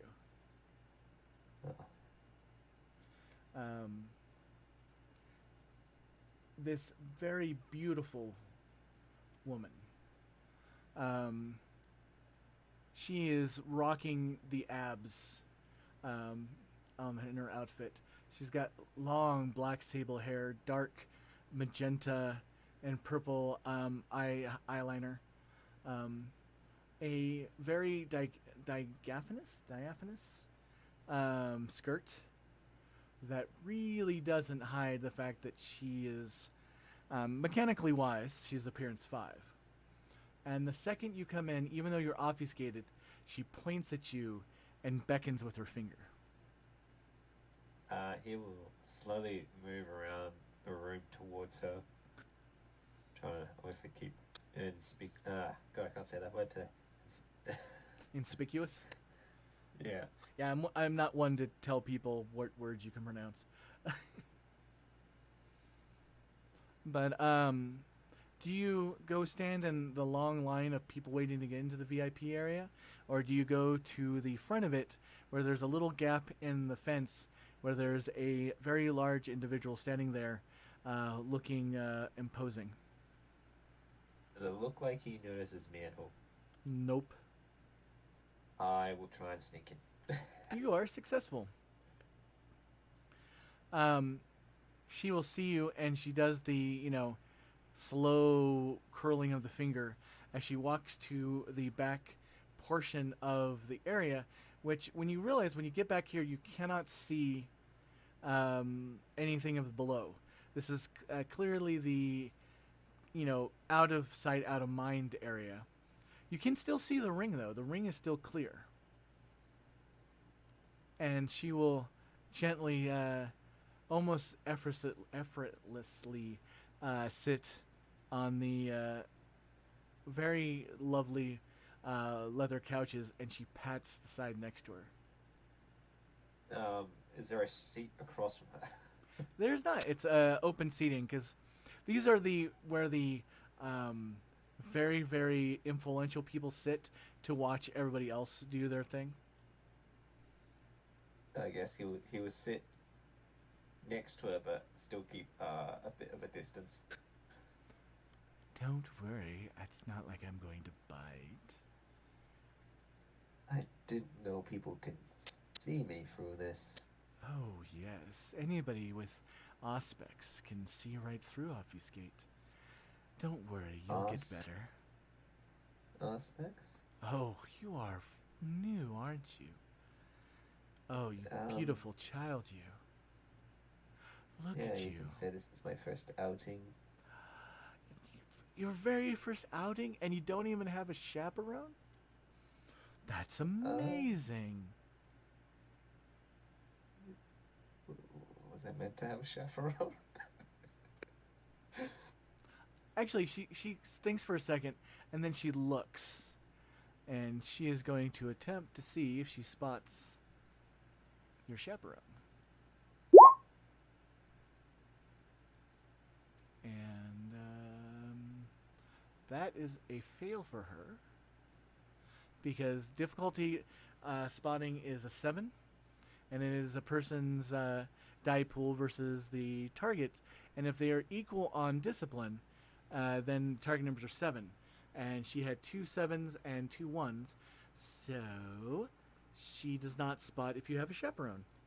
You know for a fact, TM, that you do not have a chaperone, because Lois trusts you enough to go out and about without having somebody watch your every... Oh, you have a chaperone. I do.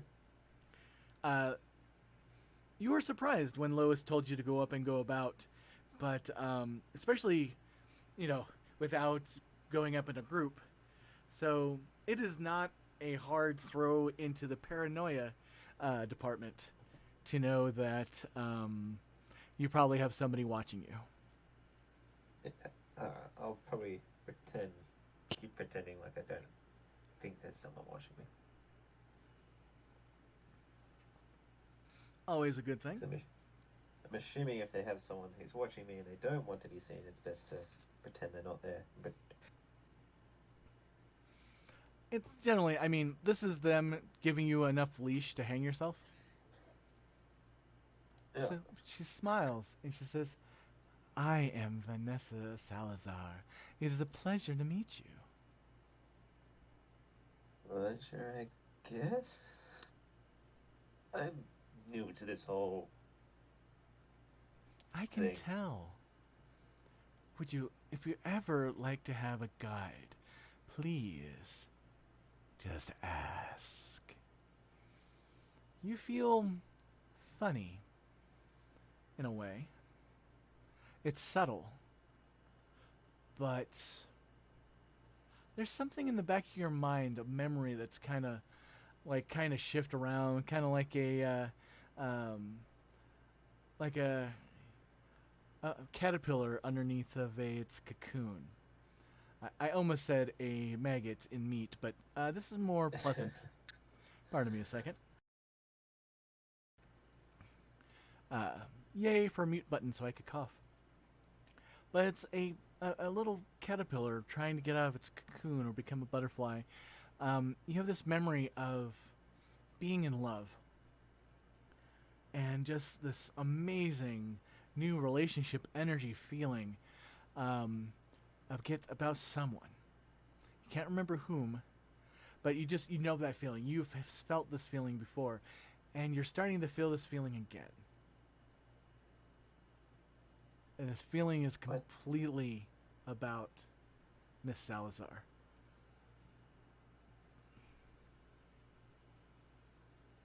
I feel strange. Oh, that's fine. That's just nature taking its course. Okay. But don't you worry. When you're released, come and talk to me, and I will show you the world. Oh, I'll keep that in mind. Thank you. Oh, I can see us doing beautiful things together. Now, you probably have to start getting back home now, if I am guessing, And she looks at her wrist, her beautifully sculpted, fine bone wrist that doesn't have a watch on it. It's time for you to head home, isn't it? I guess so. What time is it? It's goodbye time. And Alright then. she'll turn.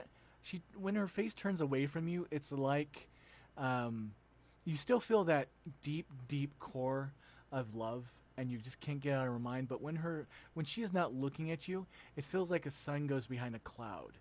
Everything gets a little duller, a little heavier.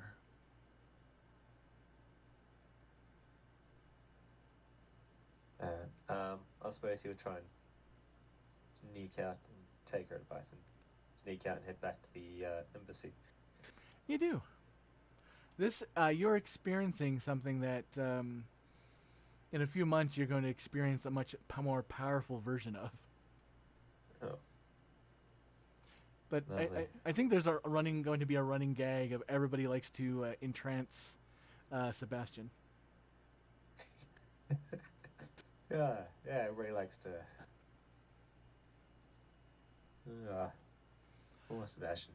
Now, we are 4 minutes from the end of the session, but given what happened during the vignette that we had last session, your love for, and currently going on, love for Jonathan is only second to your love for this woman. She got you wrapped around her finger way more than he did. And true, Yeah. you're going to be in love with him currently for 11 years, but you're in love with her for about 25. Yeah. I kind of view this as like a what's it called? Not Sebastian. Jonathan's kind of like your high school crush, where this is kind of like a love at first sight kind of mindset.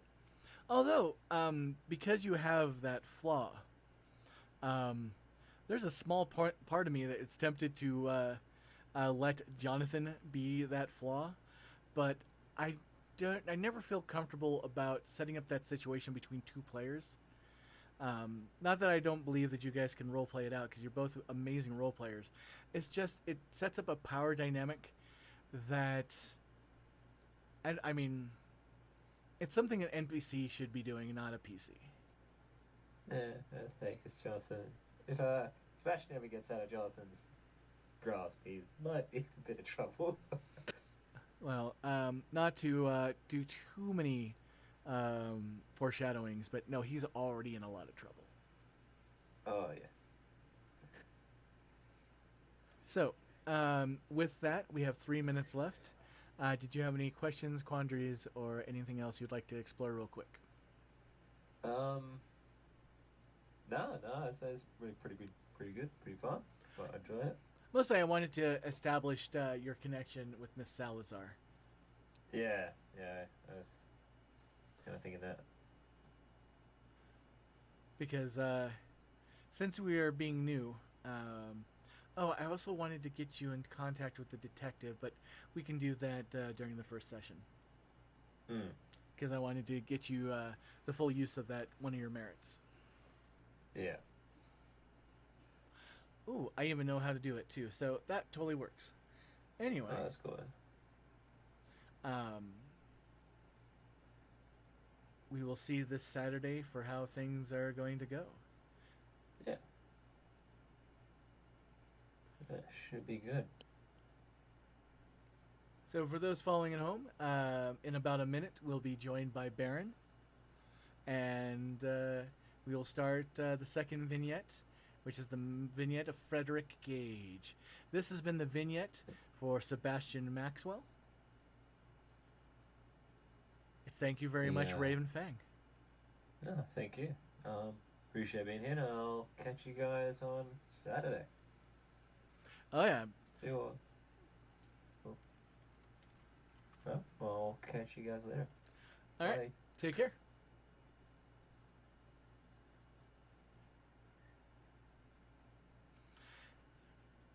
So, hey, good timing. Everybody, this is Baron, the player of Frederick Gage. Indeed. Hello, everybody. So, let's hit this ground running, shall we? Tell me about Frederick a little bit before his embrace. Frederick came from kind of a well-to-do family, well-off, not rich, but they wanted for nothing. Lived in a nice house, and upper middle class, I would say. And his parents were very ambitious and demanding, and really pushed him to find a career or just a career that would really set him up financially. But Frederick didn't really care too much for that. He was kind of a nerd, and he kind of just, all he really cared about was learning and reading and just finding the why, where, and how of things. And so he spent, his family would say he completely lacked ambition, but he was just easily pleased. Like, he didn't see a point in material possessions too much and the like. He didn't really care about, having a big house and a nice pool and stuff like that. So, but he was incredibly intelligent. So, long story short, he eventually went to college for a degree his parents wanted because kind of that bullied into it. He even married a woman that his parents approved of because she was a business and career lady. And Frederick, on the other hand, just he was happy with small accomplishmts. Like eventually he set up his own. He self-published some history books because his degree was in history. I'm gonna nail that down a bit more later. I have an idea what type of history, but he self-published some books. As growing up, he was always interested in stories of mysticism and divinity and higher powers, or just the general supernatural and occult type things, and that's what his real passion was. Sounds but, right. Not a lot of money in that, so his family didn't really approve or encourage that. But when he finally left college, he was like, well, I'm an old man now, I can start doing what I want. So he kind of opened up like a mystical poem, and that's when he also self-published his own books. I'm not going to go into a lot of detail here, but basically his marriage fell apart because him and his wife didn't really get along too well after a while, because she's like, you lack ambition. He's like, I just don't, okay, I lack ambition, but I'm happy. So, sorry. a little bit of the marrying your mother kind of. Yeah, basically. And the relationship with his parents soured as well over the years because, they try to bully him basically into the career or life path they thought he should take. And they said they would, make the excuses. We're only doing what we think is best for you. What we only want what we think is best for you. And,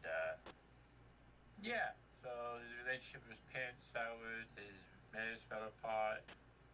But at the same time, that was probably the happiest times of his mortal life after everything, because he could finally be free of this constant harassment and shaming and bullying. And then, I'm going to say he eventually, one night when he was out with his few real-life friends, maybe at a bar, maybe it was the where isn't that important, but he met someone who turned out to be his sire, Clan Tremere. And I just say they made an impression, but they also, I think the sire ended up regretting turning him because he was not who they believed he was. But he was still an asset to Clan Tremere. So that's Frederick Gage in a nutshell. Sounds pretty good. What city was all this going on in? Well, that's the thing. I know there's very limited amount of people. Very limited amount of Tremere in Vegas. I think there's only 3 others, correct? Correct. Now, the great thing about Clan Tremere is it's an interconnected organization. So you can be from anywhere you want and have just been transferred here to bolster the ranks. Well, I was thinking that might be the best, just because his sire, Frederick also has the flaw, like this, where his sire doesn't like them. Yep. So I was thinking if there's only 3 Tremere and one of them hates his guts, it'd be kind of like, oh, this makes it even more difficult. Yeah, considering that you're a Tremere, so everybody else hates your guts already. Yeah, so like, oh, come on, maybe we have to stick together. From the sounds of things... Oh, go ahead, please. No, go ahead. From the sounds of things, did you want to... did you want to be from the Canadian side to stick with your Canadian experiences, or did you want to be from somewhere in the States? It doesn't matter if I'm from Canada or from other states. Probably just outside of Las Vegas, because I don't know Vegas that well yet. See, now I haven't played too much in it, so I would like to be a newcomer to Vegas. So I can be from the States, just not Vegas. Well, then how about we go with that your character is from Massachusetts? That sounds good to me. And if you don't mind, I was going to make a small little tweak about meeting your sire out and about. Yeah. My thought on that was your sire came into your occult shop and put up a flyer for a meetup group to explore the realms of true magic. That's a much better idea. Meet him in the bar. I just didn't have that part flushed over my head. No worries. It's the reason why we work together to fully flesh all of this out. So, you and your sire, or part of you and a few other people were part of this group, and with your wealth and you're fairly independent, wealthy. Even though you're estranged from your parents, you still get you haven't pissed them off enough not to get your I'm forgetting. What's the trust fund that was set up by your grandparents? So you have a pretty decent trust fund, and they can't touch it. Sounds good to me. So with that and all that, you have the resources to get the books that are more akin to real books, in opposed to the Maul Sword equivalent of magic. Yeah. So with all of this in mind, one night, your sire, his name is Altman, Roger Altman.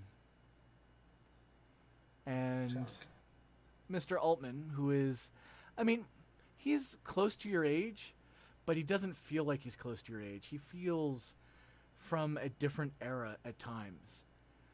He uses different vernacular and slang, and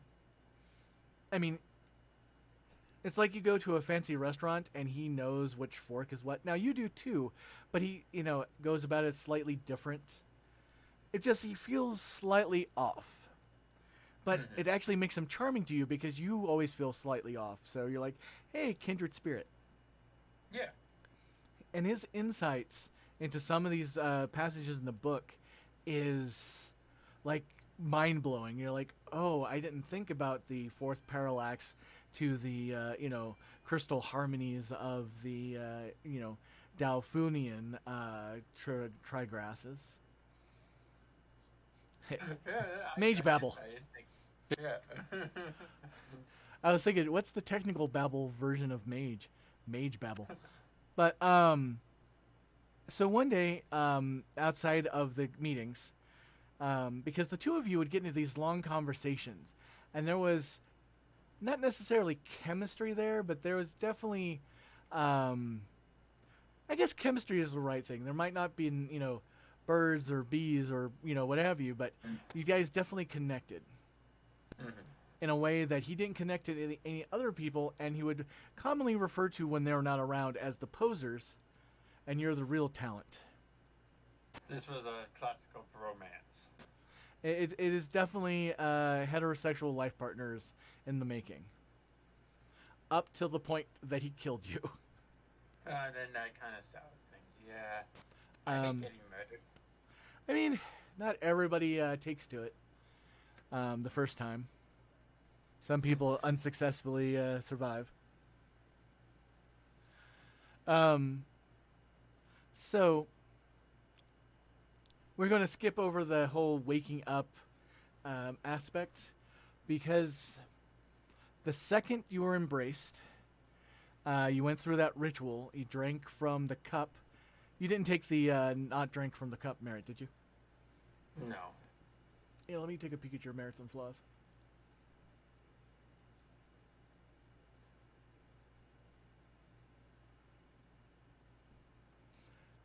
So, yeah. Pardon the supervisor. She's up and about. No worries. And she doesn't want to play. She wants to be paid attention to, which is different. I can't distract her with her little toy on the string. So, what happens to you next after you drink from the cup is there's a small voice in the back of your head, nightmarish, but you get swept up in it. You fully buy the, you're all part of a bigger organization who are, proving that vampires can have magic, even though they've always, basically you get sold the, the elevator pitch for Clan Tremere. We are all in it together. It is a pyramid, so it's those below help support those above be able to reach farther than the ones below, but everybody has the upward momentum to go as high as you can, and how high you go is solely based on how much you learn. And that is the lie that they drill into your head. The first thing they do is have you sign away your magic shop, because you're going to be way too busy to run it, so the House and Clan Tremere there will be more than happy to negotiate that. They don't quite go so much as to make you turn over your inheritance and all that, but you do have to kick them a massive percentage of your dowry, not dowry, wrong word. It's kind of dowry though, but your trust fund each month when you first sign in. And they keep you away from the world. You are loving it in ways that it's hard to explain. This is what you've been always looking for, and deep down inside you know this is what you've always been working for. Your divorce goes through and gets finalized. You didn't even need to be there. They handled the lawyer and all the settlements, and then when you heard that your wife died in a horrible car wreck, you were too busy. My backstory.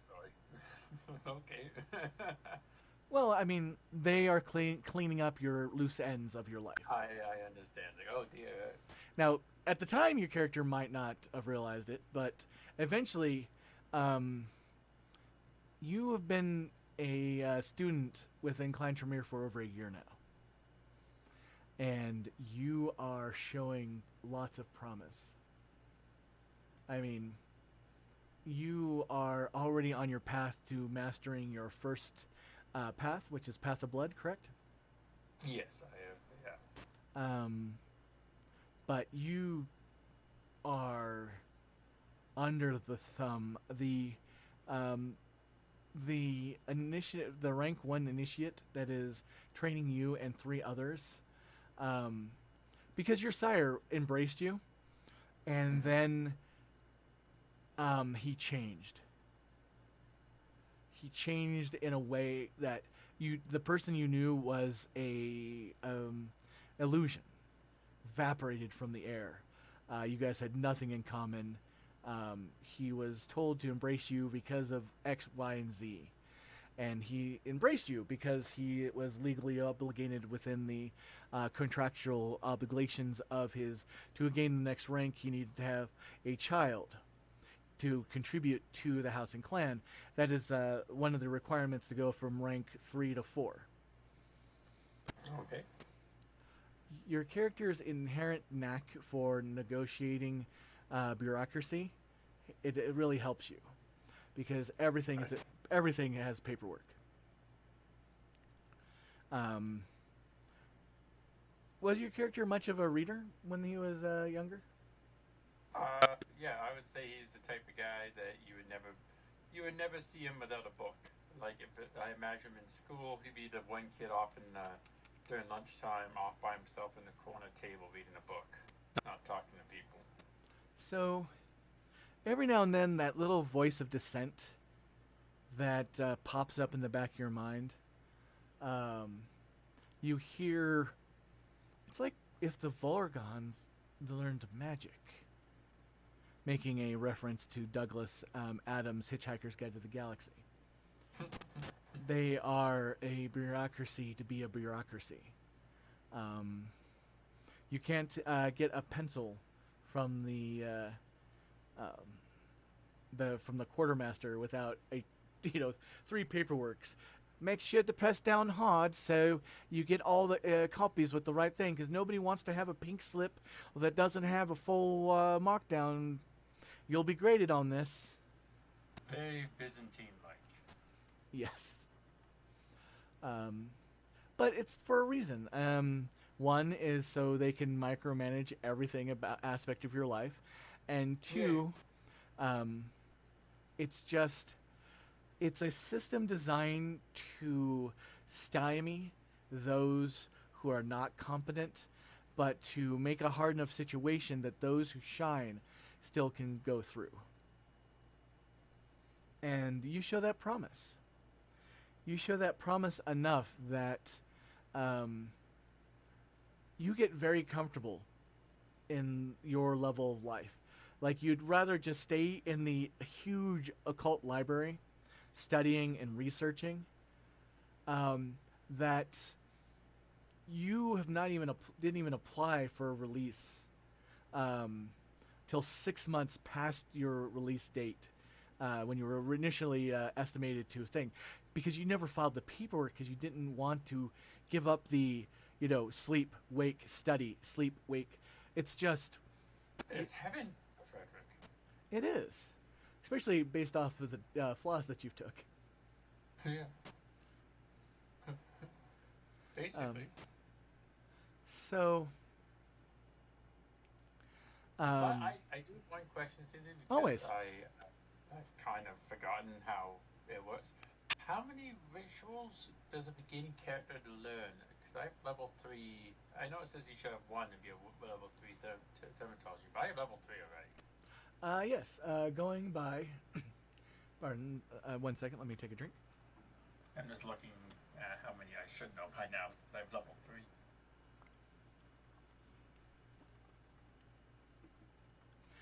If I remember correctly, without looking at my rules, you get to start with 1. Okay. And it's not my rules. My character creation. That's where it is. When you look in the character creation, in the guideline,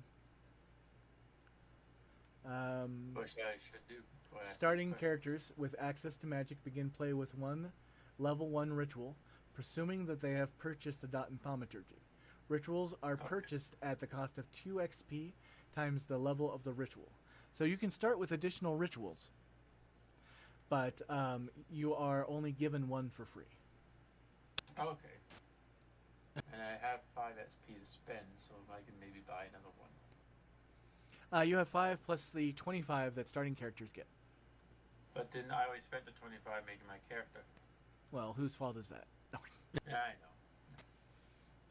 So, during this time that you're doing this, you get. I mean, there's lots of rumors, especially amongst the initiates, and it finds out that your sire not only gets attend to the 4th level, but he now is in line to become the regent of your current chantry.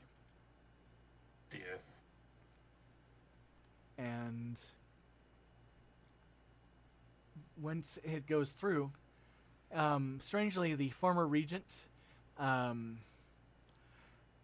to have a car accident around the same time as your ex-wife had a car accident. That is odd timing.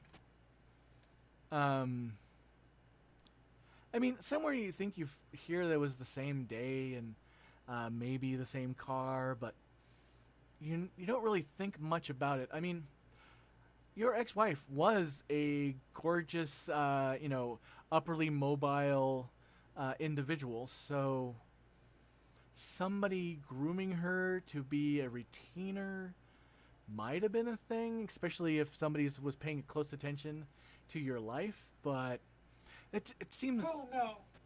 seems unlikely. But unfortunately, the car wreck that killed the former regent killed her as well. Not to think about it too much. And so when your sire became the new regent, your life drastically changed. First and It became foremost, what was that? It became hell. It did become hell. You're no longer, your rights to the occult library were removed. You were pretty much sent. You were given a warning about being too uppity and above your position, feeling too entitled. Keep in mind, you didn't do anything for these.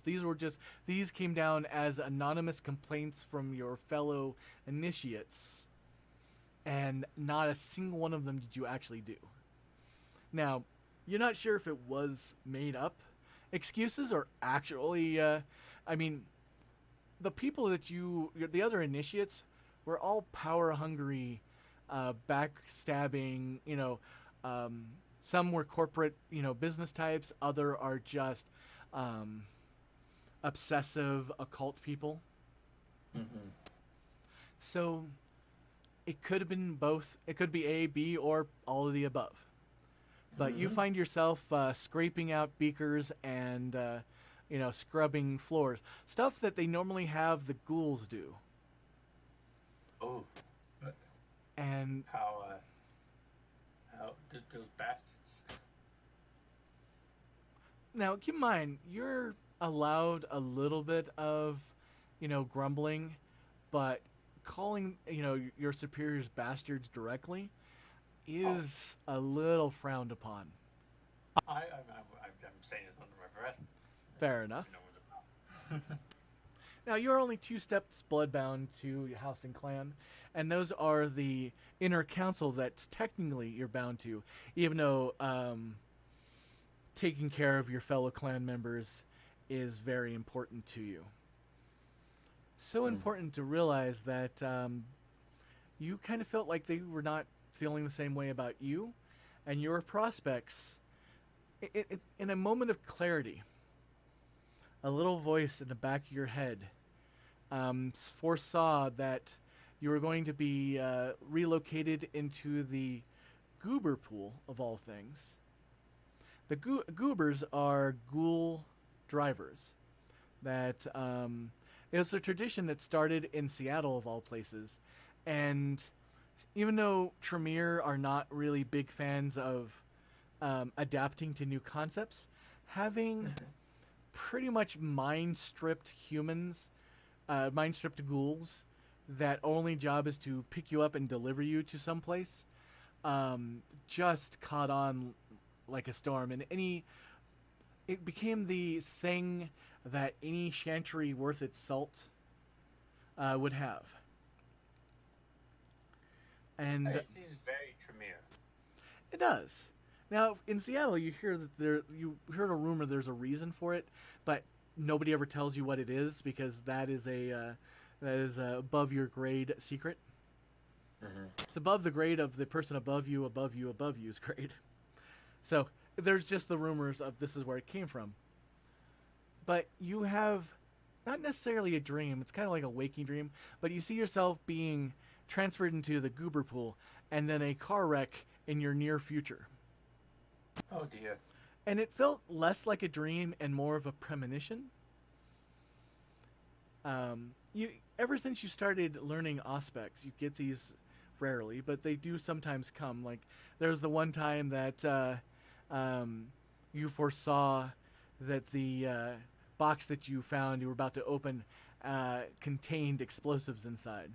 Not like big explosives, but enough to blacken your face, and it was a prank. Mm-hmm. So when you got the box, you were like, nope, nope. And it happens from time to time. This might be why Clan Tremere has survived as long as they have. Danger sense. Anyway.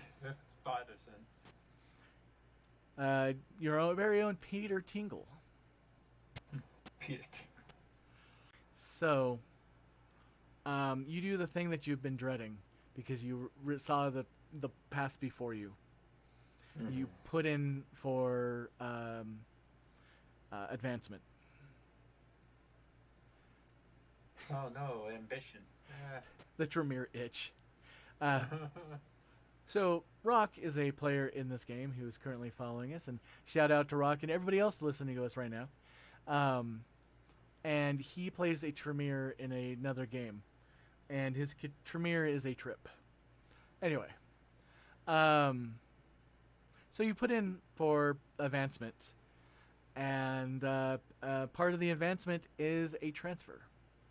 There are no current positions at this chantry for a level 1 initiate. I'm pretty sure it's initiate's level 1. So your places to go that you actually get a choice from a list of 3. Oh wow. Manhattan, Seattle, or Las Vegas.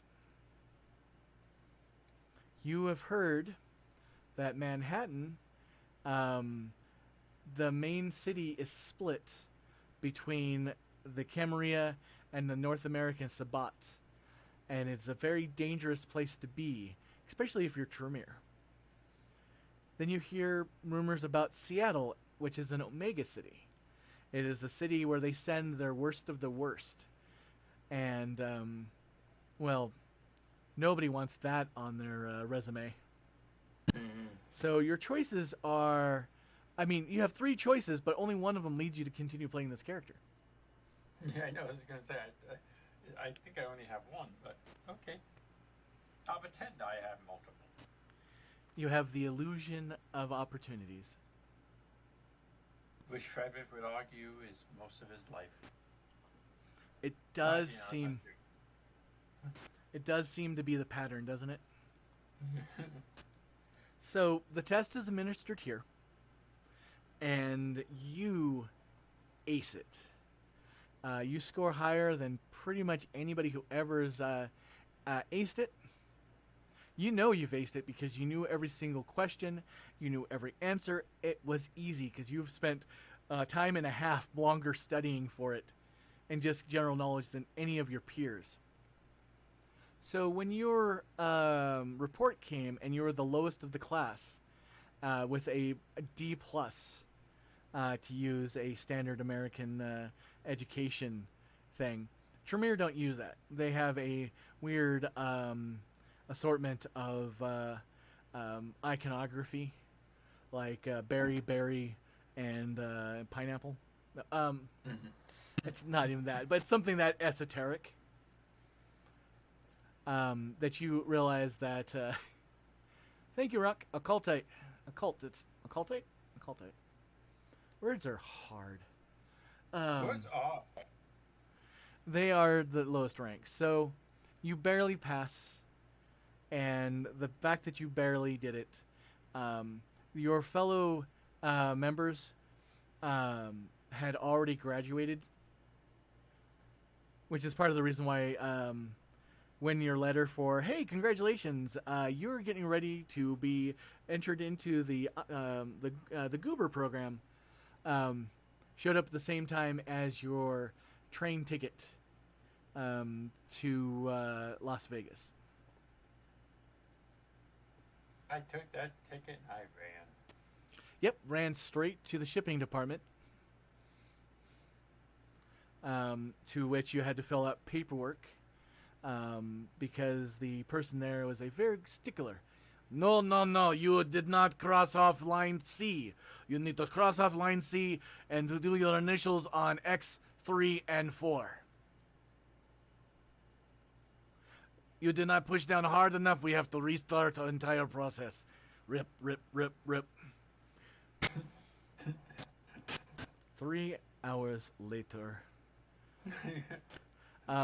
You don't know what Russian gulag they got this USSR era Tremere to run the quartermasters and shipping office, but you're certain that he had got no pleasure in life other than ripping up failed documents. But eventually, sorry, go ahead. No, go ahead. Well, eventually you fill out the right paperwork, get issued your standard issue traveling box. They are sad that they do not have the standard pink packing peanuts, so you had to go with the cornstarch peanuts, which biodegrade in water and are generally not as satisfying to be in. And not as tasty? Well, no, they're actually tastier. They're the ones you can eat. Well, you can't eat any of them. Yes. But technically, yes, you can, if you're weird, put them on your tongue and go, look, I am eating whatever this thing has touched. Nom, nom, nom. Do we need to go over the whole not licking doorknobs aspect of... No. I'm making a reference. I have a story about licking doorknobs, but I'm not going there on Steam.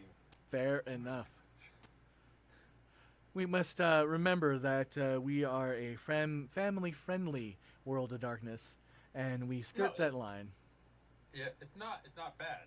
It's not like bad. It's just like it's probably not as no. Remember, what we say here is on the internet until the internet stops being the internet. Yeah, I know. And even though I'm not going to run for public office, I still got to have certain stories on the internet. For now, you never know. People change. That's true. I mean, look at things coming out of Trudeau's closet. Anyway, Jesus, yeah. so you get on the plane. Well, you get on the train. Well, you assume you get on the train. You feel like you get on the train. And let's see, how does your trip go? Wheel of Morality. Spin, spin, spin. Congratulations, you arrive on time. And at the right station. I was an idiot. I was looking at roll 20 and I realized I can't see that on roll 20. Yep, it is the secret entertainment for those watching at home. Let's see. And you get picked up within a reasonable amount of time. Yay! You are there on the loading dock. You can just feel it. It's nighttime, but you hear noise and bustle all around you. Let's see. How are you currently in the container?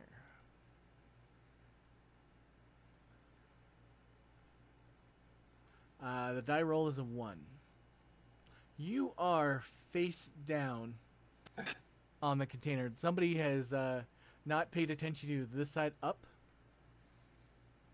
And when you are lifted, you slide face first into the top.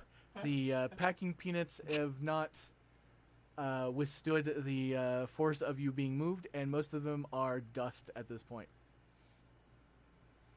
A problem that happens with the cornstarch and not the badge for the environment ones.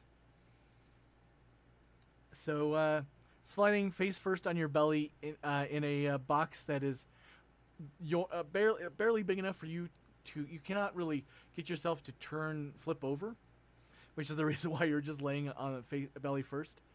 But there is a little bit of a headroom difference, so you can slide back and forth that way. Oh, wonderful.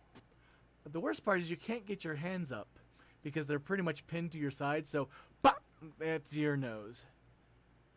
Yeah. Oh, God. Hey, ow.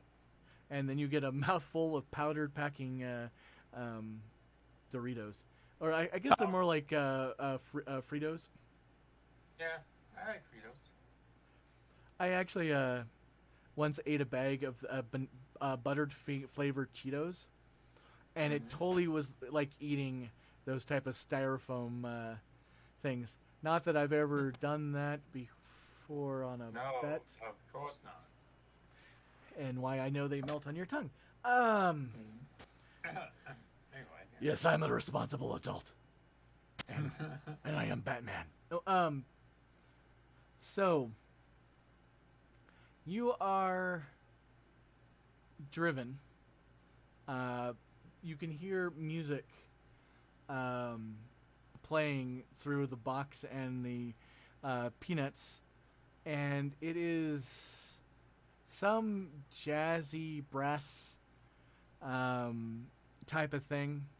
It's not the meandering everybody just play what they feel type of jazz, but it's more like the Cotton Club era of jazz. The Bryce Bass, like Jelly Roll Morton and Duke Ellington, that level, that era. And eventually you get you park somewhere. Before you park though, you can, because you were slidey, you feel that you guys go down, basically the car goes down a steep incline, and the squeals of the tires echo. You're definitely somewhere underground, and the car parks, and you hear a voice giving commands. You stupid! Open up the crate! With your crowbar, you imbecile. Get the crowbar. Pick it up. Turn it around. Good. Now get back over here and open. And you hear the smack, smack. No, no. Use the crowbar, you blind, numb idiot. You put it in the edge between the crack right there. Yes. And now leverage. Yes. Great job. They shipped us an ass. You hear the top of the crate, or the bottom of the crate in this case, get wrenched off. And pretty much you're buried in packing peanuts, except for your butt. Well, at least they can hang out with the ghouls. Pardon me. Can I try to get out now that I was open? Yes. Now, are you just going to try to get out, or are you trying to be graceful about it? I'll try to be graceful. Please roll me dexterity and athletics. Oh, wonderful. Because, I mean, the smart part is to put your arms down below you, do a push-up, and then bring a knee up, and go like that. Okay. Let's see. It's actually not horrible, so we'll see how this goes.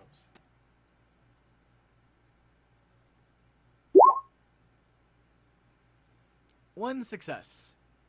You do not breach like a whale, but you are not, you're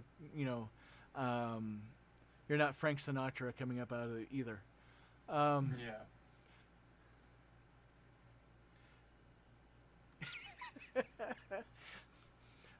For those watching the stream, Rock just said, even a Lord Third, highest of Tremere, gets shipped. Get used to it. He's just cranky because he just got shipped. That character just got shipped back to Vienna.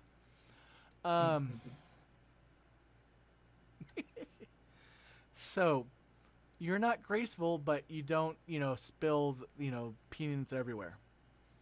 When you get up, you see a very old man, almost an L, bent over with some massive back problem, osteoporosis or broken back as a child, just some sort of deformity that makes him almost constantly bowing. And you can tell that this was an affliction in life because his head and neck have gotten used to being in this position. So it's not the most attractive pose. And he looks up at you and he says, "Hey, you Gage?" I am, so yes. Excellent.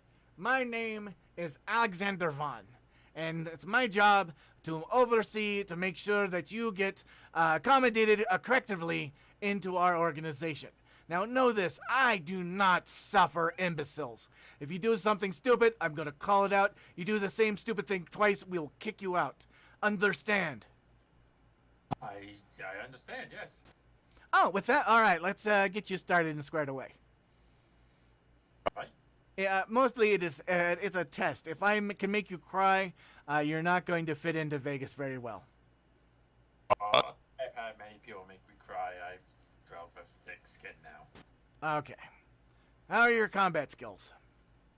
I know how to shoot. Well, that will be handy when you go to the Barrow. Barrow? I don't know what the kids call it these days. But the important thing is to know that you're in Vegas. And in Vegas, if somebody challenges you to a fight, kindred, that is, you fuck mortals. But if somebody challenges you to a fight, your choices are to accept it or not. And if you don't, it means whatever argument you had, you will lose the argument. Oh, that's unfortunate. So remember that if you need to have a champion, if you need somebody to fight for you, Anna Bernard is our champion. To be clear, she's not good. She's better than I am. Definitely better than June. But not. I saw June fail to open up a can of pickles like yesterday. I see. So, not Herculean is Clan Tremere in No. the city. It's almost like we are smart people or something. I know. I still was wondering why she was opening pickles, and I guess she was wanting to feed the ghouls. Feed the ghoul pickles? She is pain in my ass. All right, here is your cell. Okay. He's been slowly walking with his cane as you go.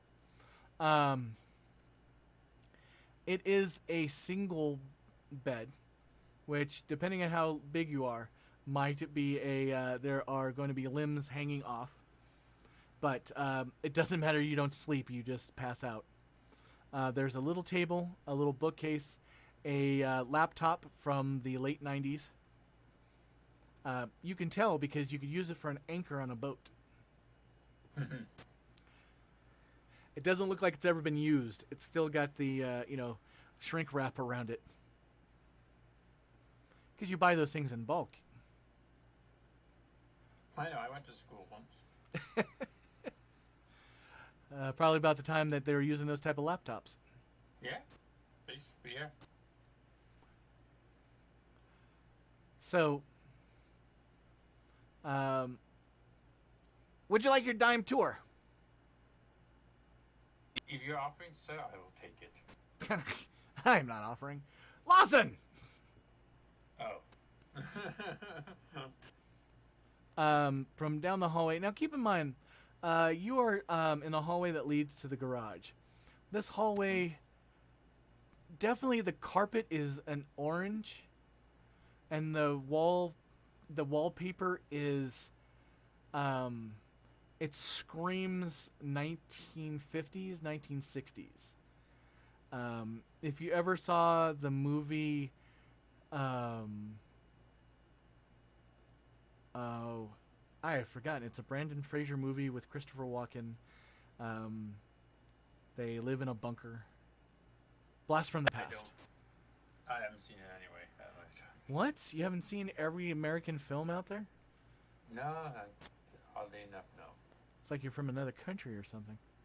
Mm-hmm. Isn't Brendan Fraser Canadian? I think he is. I think Brendan Fraser is Canadian. See, you should support your fellow Canadians. Like, if you haven't seen every... if you haven't seen every Rick Moranis movie. Who? What? Now, you're messing with me, correct? Rick Moranis. I know that name. I'm not good at... Ghostbusters, Louis Scully, Honey, I Shrunk the Kids. Oh, yeah. Of course, I love Rick Moranis. No, I'm horrible with names. I know the face. If you show me the face, oh yeah, that guy. Fair enough. Baseballs. Yes. Lord Helmet. Lord Helmet, yes. I can't breathe in this thing. No more. I was going to dock you XP, but it seems that you redeemed yourself. Still think his best role is Billy Fish from Streets of Fire, Rock and Roll Fable. Anyway, continuing on. I still like Dark Helmet. Yep, Dark Helmet is probably, in my opinion, his third best role. So, he yells, and a young woman comes walking down the hallway. She has short blonde hair that pretty much hangs to the side. It's unstyled, but it's not messy. It's just, I brushed it, and it's, it's like librarian sexy. I don't know if that's really a thing. But don't they usually have in the top? Anyway. That when they let it down and it just hangs to the sides. Yeah. She's wearing a blouse, your standard, clothing as they call it these days. A nice long green sash around her waist. And she sees you and her face smiles and it just lights up this retro hallway. You must be Mr. Gage. Miss Lawson? Yes, I'm June Larson. You can call me June, or if you feel to be polite, Miss Larson. I am going to be your... Sorry, Seely's having a bad word moment. I want to say entourage, but that's not the right word. The person to oversee... Chaperone? What was that? Chaperone? Not chaperone.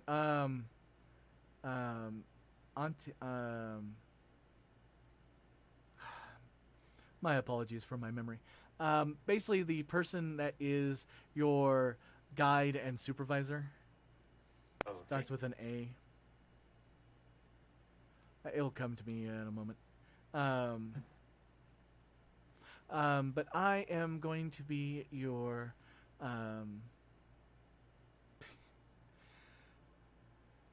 if somebody in the chat knows what I'm saying, please feel free to put it up. I think it's only me, you, and Rock. Well, that's a way to ruin the illusion. I was hoping that somebody listening, years from now will hear like, wow, they're really popular. Yeah, you never know. Okay. There's thousands of people watching. Yes, thousands. Thousands. I just hit my 100,000 billion subscriber. And Jason Carl is watching and envious. That's yes. No. If he ever watches my stuff, he's not going to admit it. We've LARPed together.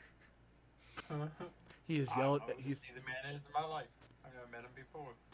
He's actually a really great guy. I know. I can tell you that and not have to say that I do it because that's what is on TV. I've actually LARPed with him, so he's awesome. Anyway, without doing any more of that to anuses, I am going to be your overseer. No, that's not right. Anyway, I'm going to be your guide to Las Vegas and help you get acclimated to our place. It must be a big, frightening difference coming from, was that Maryland? I've been in large cities before, but it's quite different, yes. Well, the first thing to know is if you want something to stop being wet, all you have to do is stop pouring water on it. It's very dry here. It's very good for the books. It's very good for the books, though. Oh, that's very excellent. Need the books to be in tip-top shape.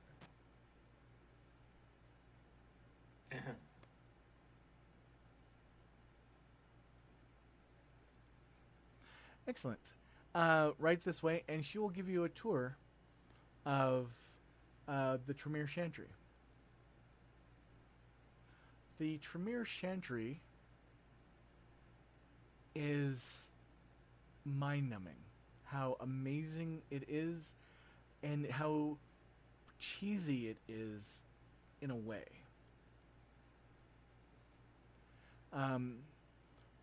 This place is a luxury fallout shelter, but it was designed for an ultra wealthy people.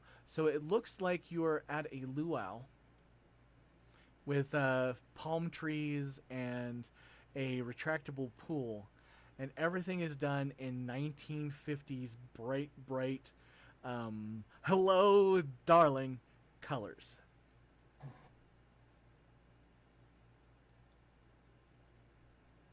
Oh wow, this is quite impressive.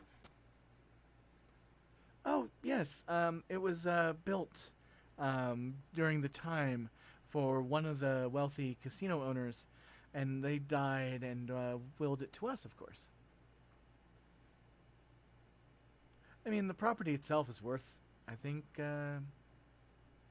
$25 million or something. I don't know. I don't pay attention to monetary things. But the important thing is it's within the use of House and Clan Tremere, and it's our little secret that we have it so nice. I've been to the other embassies and all that for the other clans, and unless you like business, the only one that comes close is maybe the Ventru. Now, this is not to say that the Prince's casino is not nice, and if you're really into that whole showroom type glamour, but I don't know. Maybe it's just growing up watching the Brady, the Brady show. It just makes me really miss this type of aesthetic. No, she's talking. Gage is looking around and is nodding. So, who is in charge of Clan Tremere in this city?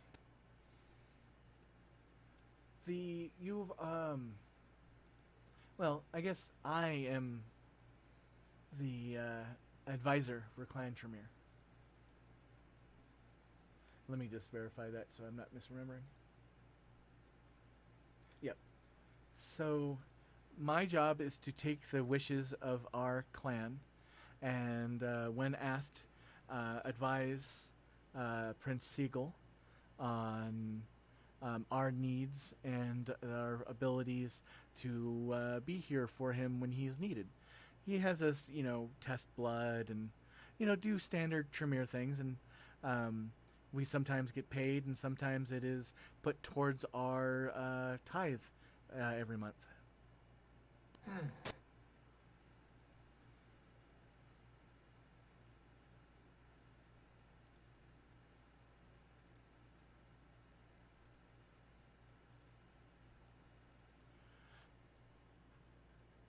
I see. So, And there's only... Sorry, go ahead. Oh, what were you going to say, dear? I was saying there's only... Well, now there's 4 of us here now? Yes, you make the 4th.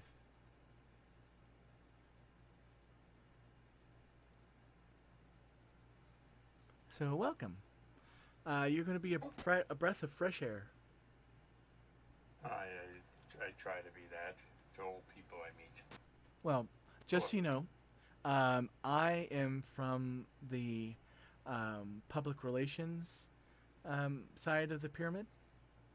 So it's my job to be the face and, keep public relations plump and pleasant. So sometimes I might reach out to you to say, hey, I need help on this project and all that.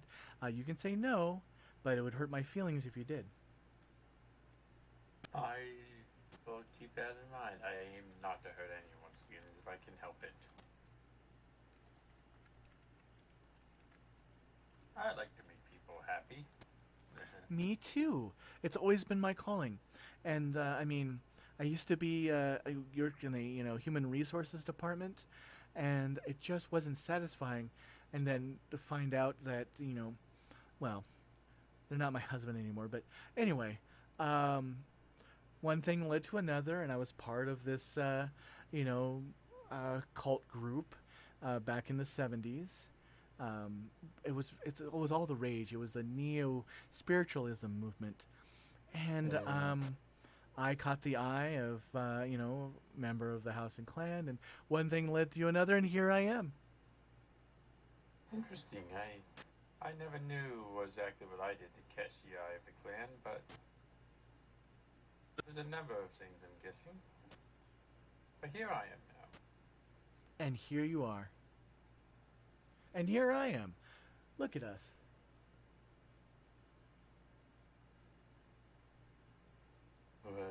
Who is, like, out of character, was Frederick briefed or given information on roughly, like, who the prince is in the city, and what clans are there, and how powerful they are? No, but Lawson is actually going to be going through every part of that with you. Oh. Okay. Now, it does extend your release by 3 months. So of all the people being released, you're going to be almost 2 years a vampire. in comparison to everybody else who is anywhere from like 3 months to 9. But it's because the Tremere, like the Ventrue, don't process people quickly. They groom them a bit more, I think. It's true.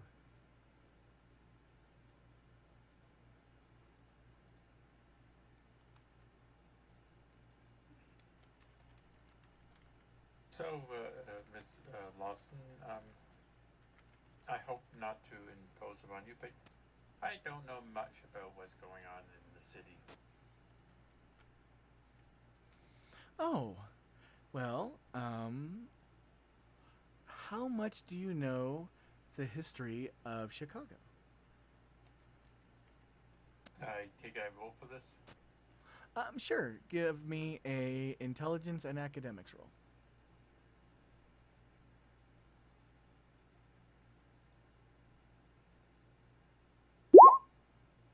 I do have a specialty for academics and intelligence. I have analytical and post-structure, but I don't think either of those matter.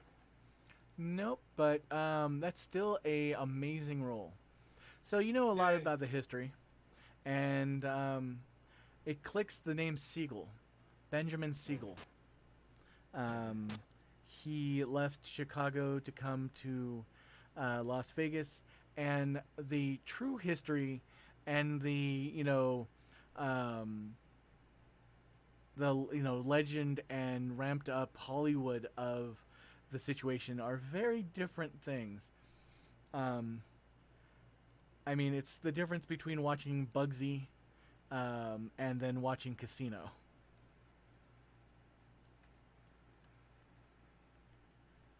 I see. So, the truth of the matter, things are, never as easy as things seem they are. But, with that aside, sorry, replying to a message. Multitasking. No. So, she will continue. Well, Prince Siegel came to Las Vegas and started to work at one of the first casinos in the area. Work by taking over and making it bigger and better. He has an obsession with the color pink and flamingos.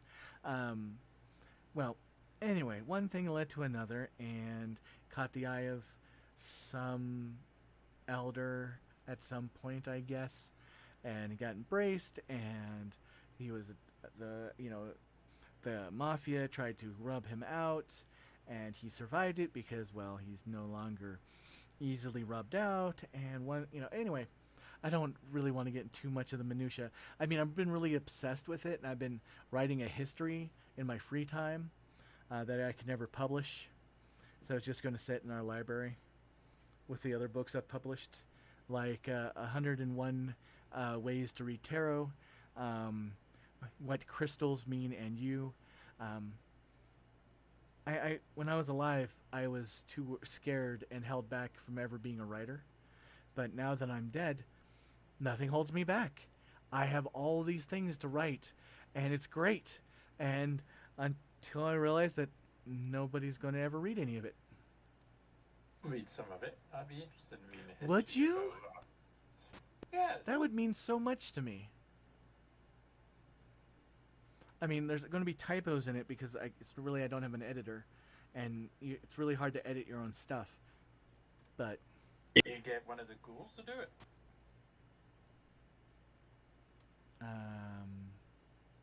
have you met our ghouls? No, I did hear one getting yelled at, so I haven't though.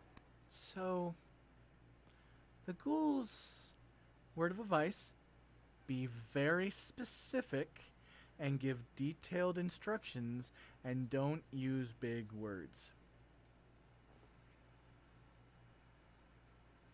Ah, okay. I see. Come and meet our. It's a good time. It's good. You should come and meet our retainers. Right. So you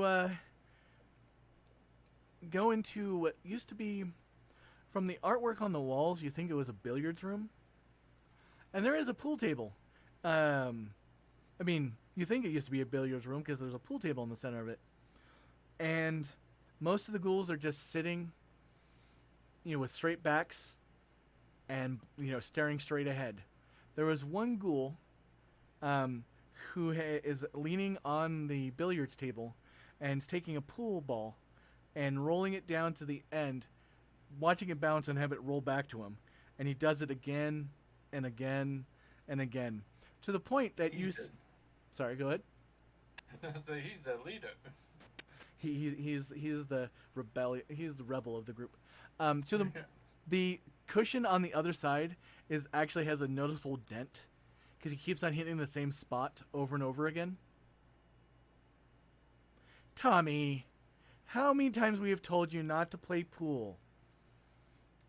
I used to play pool.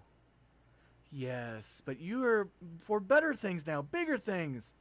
I drive the car. Yes, you do drive the car. Tommy is pretty special amongst them. I do good. You do good. You see the ghoul that was standing around. Mostly you're tipped off because he's still holding on to the crowbar. He is standing off to the side. He stands about 6'6". Looks to be... Here's a good question. Does your character follow sports? No. So, his shoulders are very, very wide. He's very, very tall. And he just looks like he is more of a door than a doorway. You might say he's adorable. Silly. Why? Because I've used that pun in like every stream now, so I just feel it's tradition. But your character doesn't recognize the fact that he is a former Las Vegas Raider, who is the most recent of the ghouls. Just a big old linebacker, living the best years of his retirement. My God, you're a big one. Big. Okay. Okay. Crowbar. Yeah, yes, that is a crowbar. That is... Where... Don't hit me with it. Reggie, where did you get that? Boss. Well, go put it back. He sets it on the ground. Reggie? What? Go put it back where you got it from. I don't remember. Do you know where the garage is? Yeah? Take it to the garage. Okay. Reggie starts heading towards the garage. He's almost too wide to go through the doorway. Since this place was designed in the 50s and it's a little bit tighter compact because it's a bunker. It is the most luxurious bunker you've ever seen. I'm basing it off of a photo of a $1 million something bunker that was sold in Vegas not too long ago. You could do a Google search for it if you like. But he gets to the doorway, and you hear Lawson go, "Reggie? Huh? Pick up the crowbar first." Oh. He walks over, picks up the crowbar. "Now go to the garage." Okay. I just slowly turned to Lawson and said, he's probably just going to stand in the garage now with the crowbar in his hand. At least it will be back too close. Does Frederick know what is he aware of what's happening to schools and why? Yes. Tremere ghouls are some of the saddest existence ever. Especially since... Sorry, go ahead. No, go ahead. Well, especially since Tremere can't have gargoyles anymore. Quote unquote.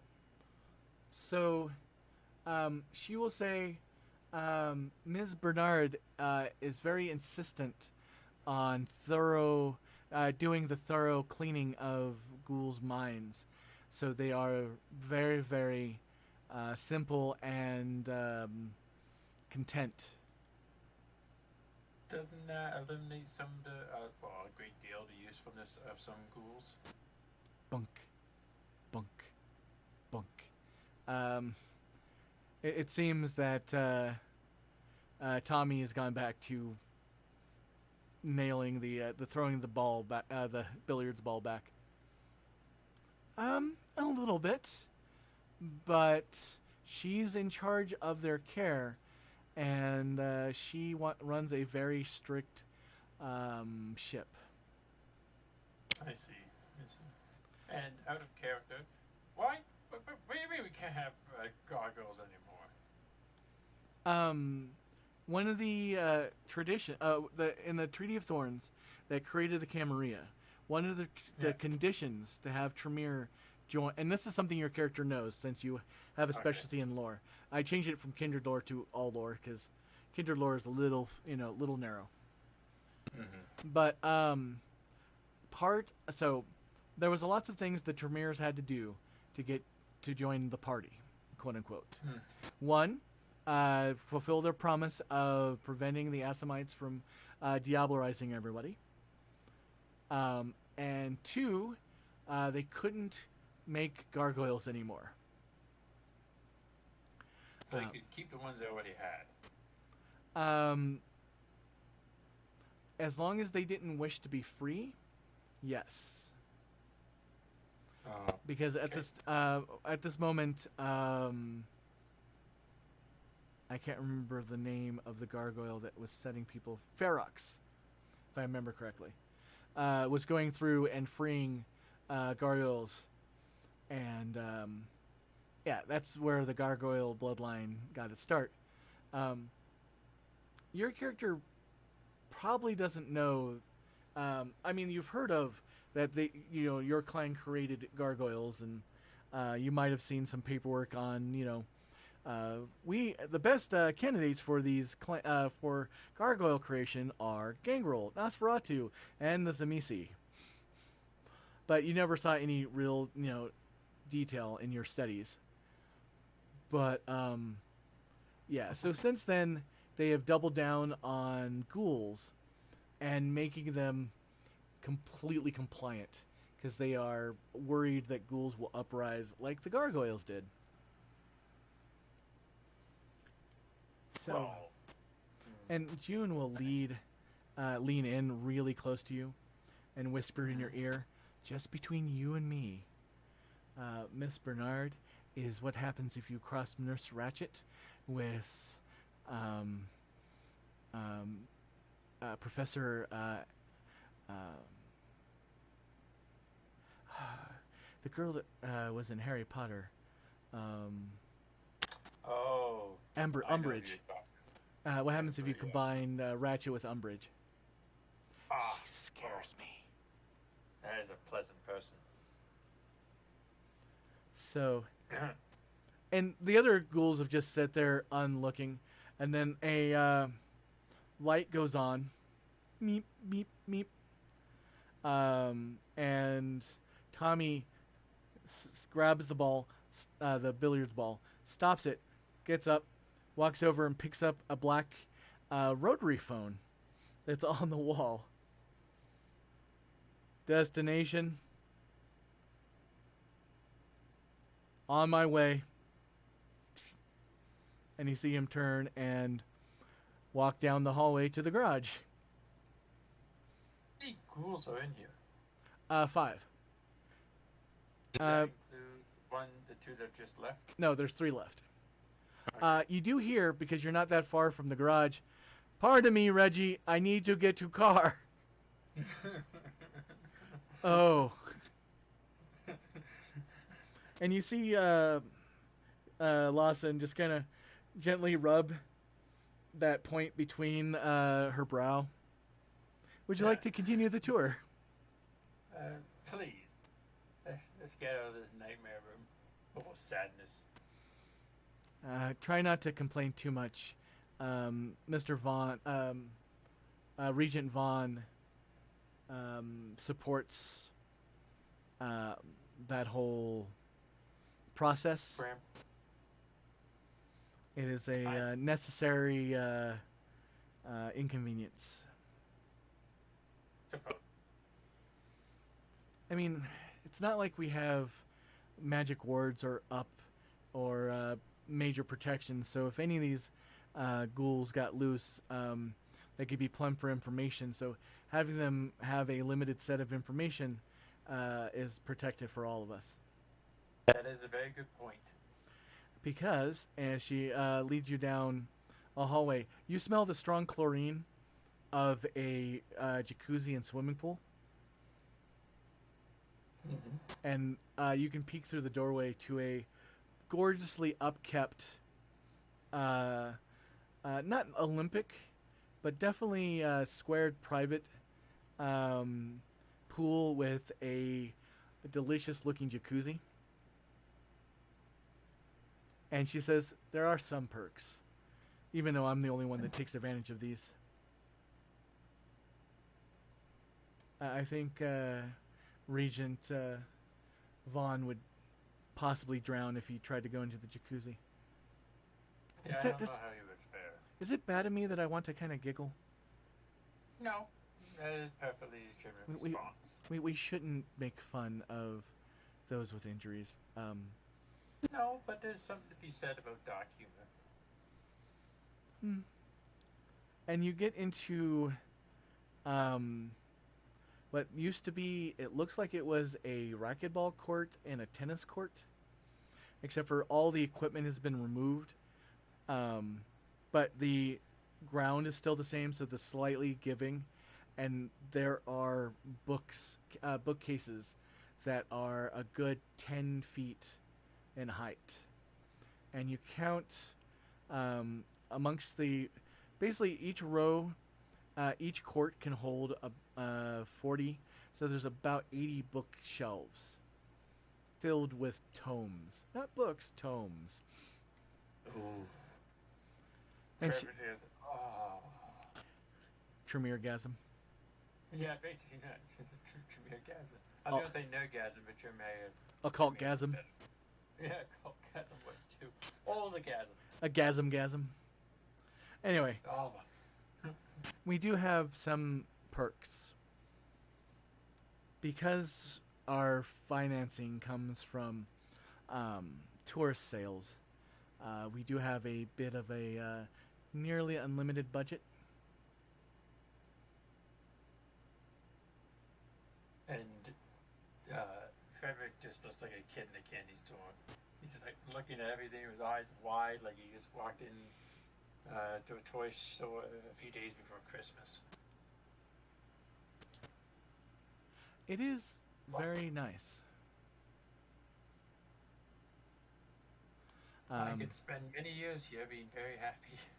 Yes, and this is the carrot for you to do good work, because we are still Tremere, and there's still paperwork to be filled out and hoops to jump, that kind of thing. But I want you to know the rewards that you have for doing well, and always remember to promote House and Clan. House and Clan. She shows you the kitchen. She shows you storage. This place is sprawling, is the best word for it. And there's only 9 altogether in this massive compound. We have a separate ghoul staff for cleaning, upkeeping, and all that. But they're less ghouls than more retainers. Does that make sense? Kind of thing. They are conditioned as well, but they are not stripped. They do not leave the house. You'll see them moving around. Most of them have been found from the A&R. They were very good in their field, but had no social connections, so now they're here and having a pretty pleasant life. Well, good for them. Yep, those are the ones that are under my sway.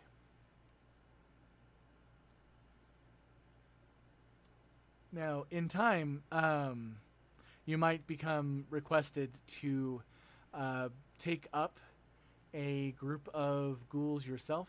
We are very limited, so we have responsibilities spread amongst us. So once you get well settled in, we'll probably have you start working on security. Security? Oh, very well. I understand. Yes, I mean, we're not going to need much, but having, in case anything happens, and we have the space. This chantry holds up to 64 individuals.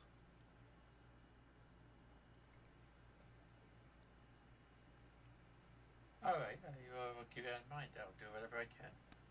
Now, just so you know, Regent Vaughn doesn't have any retainers that are for the use of the chantry. His are for all of his own projects.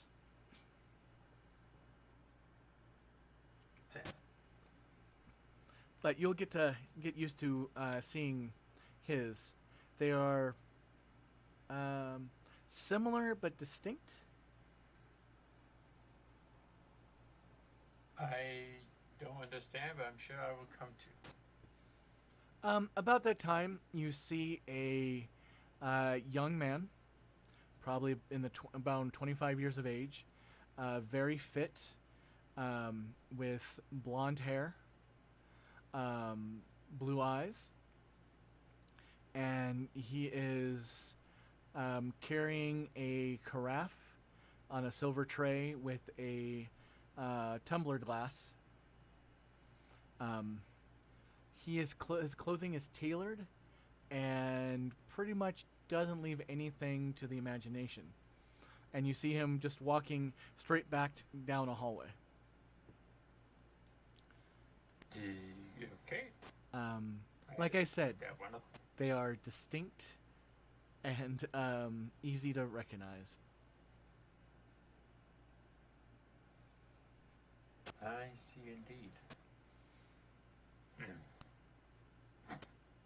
And she does a polite coughing under her breath, and then just turns as it is somewhat slightly uncomfortable, or Yeah. we don't talk about the elephant in the room. Yeah, I'm just gonna. Hey, what's that corn over there? That's a nice corner you got. It is. Look, everything reaches to the. It's amazing. Look, there's another one. Just looks like it. We have 4. That's amazing. So, yeah, she leads you to her office, which is one of the converted bedrooms. There is, I mean, I don't know if you had foresaw the hang in there cat poster, but she has a framed hang in there, like one from the early 80s. It's probably worth something, given the age of it. And there's also a signed Brady Bunch cast still that is just slightly off of her desk. Oh wow! When you were talking about the Brady Bunch, you really meant it. Oh yeah, I used to be their biggest fan. I was the head of their fan club in Sheboygan. Boy. Yeah, Michigan. Oh, okay. Yeah, I better check, or we're going to get some angry letters. You're a massive Sheboygan population fan base.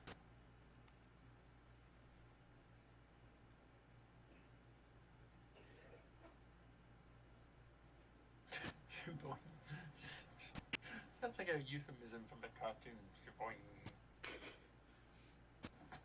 I just made them more mad. I need to shut up.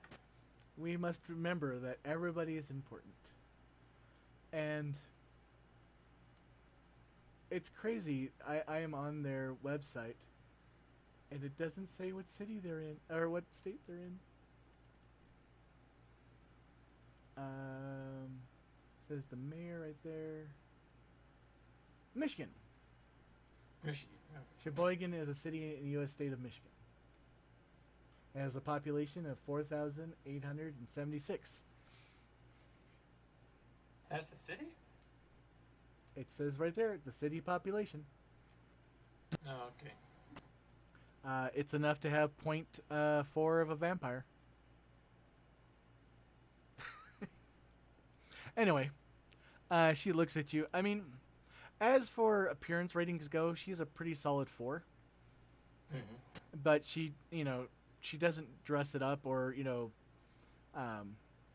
so, I mean, like with many attractive people, either they are not into that whole I am attractive, or they don't realize it, or, she's just a small town girl from Sheboygan and, she's doing the best dang job she can here in the city of Las Vegas. She does have a certain, not naivety, but innocence about her that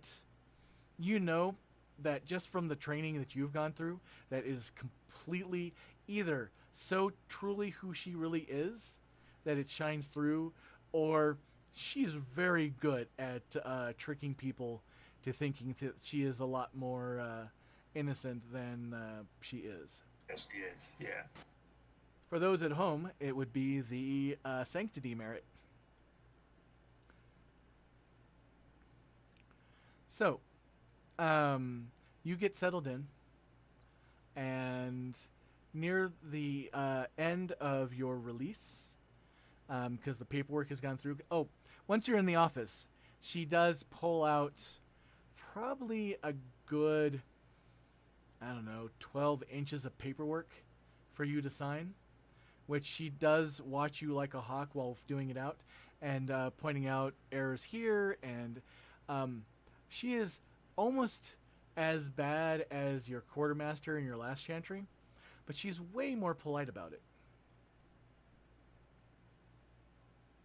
Well, my guy Frederick would comment on it. Well, at least you're very polite compared to the old quartermaster I had to deal with.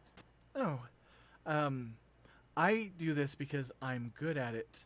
I don't do it as a power trip over people that don't. I mean, you're perfectly capable. I mean, you're going through these forms like 3 times faster than most people. It's just I have the released forms are a little bit extra, and so that only takes 2 hours of your life. On life, Sealy. On life. Life and life are still life. Yeah, luckily your a number of hours is not limited to operation time. So, now some time passes, and in a strange lining up of stars, your character has technically a day pass. You have a 3-hour pass to go and see the city. Okay. To get this pass, you had to fill out a lot of forms. And the like. But as a quick note, if you want to send him a message letting him know that we are done here in a half hour. Yeah, it's just good. That's what the message bridge. Yep. I'm because of the way that everything's set up, if I change my Discord to something else, you can see. Speaking, and I'm going to talk about when we're done. Sure. Yeah, you had to read over the edicts. You had to sign that you were not going to, and they list out hundreds of transgressions. And at the very end of this list is, and transgressions not listed previously. My guy Frederick says, what? Okay. Oh, don't worry. I mean, it's just so we have a clarity, because sometimes people hear simple words and they will construe complex other meanings. So there's a reason why we are currently filling a position within our chantry. Well, I understand. I am a student of many things, and that has been the case for many problems in the past. Simple things, people taken many places. The second part of the statement makes me worried. You know the sixth edict there? Asking is better than begging.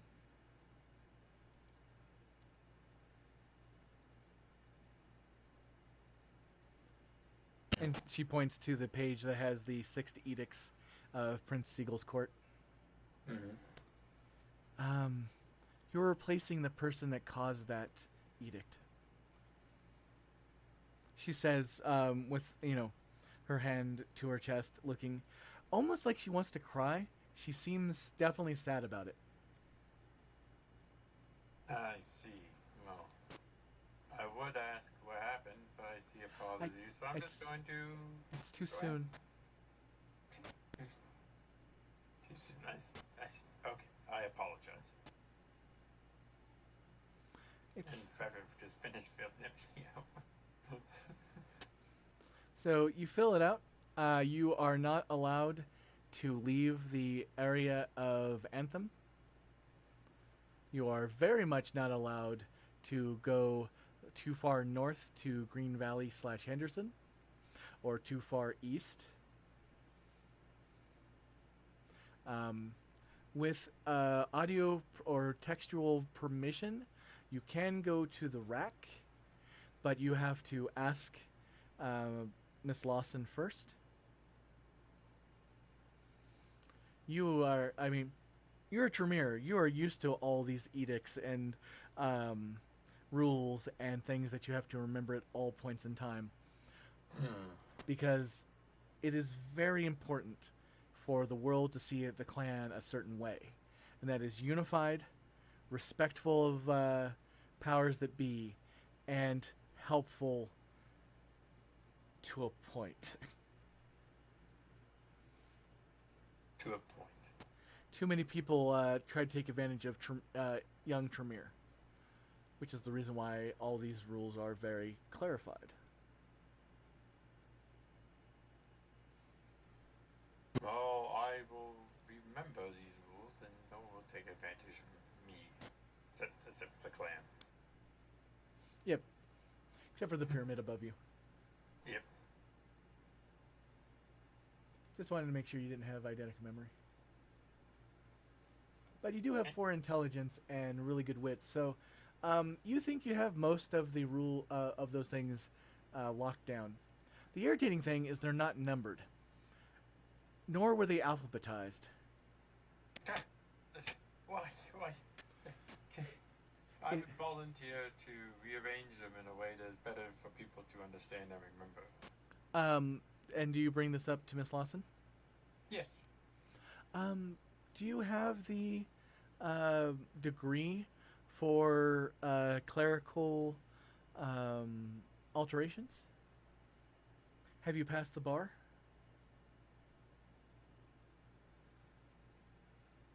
No, unfortunately, my degree is in history. Well, if you are interested in doing that, please make sure that you take some night courses, in at the very least law, since they have one of the better programs for contractual duties. We would like to have it changed, but until Regent Vaughn is impressed enough or trust enough that somebody is capable enough, his way is the way we will do things. I understand. The sigh says many things to you. Like, you're not the first person to bring this up. And the fact that she had the answer for all of that tells you exactly what she's probably been told herself. So, you go up. Um, do you want to take a goober? To where? Do I have to go anywhere specific or any place recommended to go specifically? No, but you do discover that there is a house that is above this place. And it is a house that has automated living, quote unquote, people in it. So you walk up and you see that there's people on tracks. Not people, but dummies that are automated. I immediately think of the first Home Alone. I mean, kind of. This is more of this house was probably. Have you ever seen that World of Tomorrow type things that used to be really popular in World Trade Fairs and all that? Yeah. Yeah, so this is pretty much a house of tomorrow where everybody is on automated. So it's just to have the illusion of people that live here. Mm-hmm. But it doesn't look like it's actually ran for a while. There is definitely dust and sand. Then again, this is Nevada. Dust gets everywhere. I have found dust in sealed jars, and I'm like, how the hell did you get in there? I'm a survivor. But you're in the middle of suburbia. Sorry, what was that? The Anakin would hate it you. Yeah. Sand. There's always sand. That's why I'm going to be a pilot. No. I love that meme. It's like he shows Vader and Obi-Wan fighting. Obi-Wan throws a handful of sand in his face. And no, my one weakness. Pocket sand. Yeah, pocket sand. No.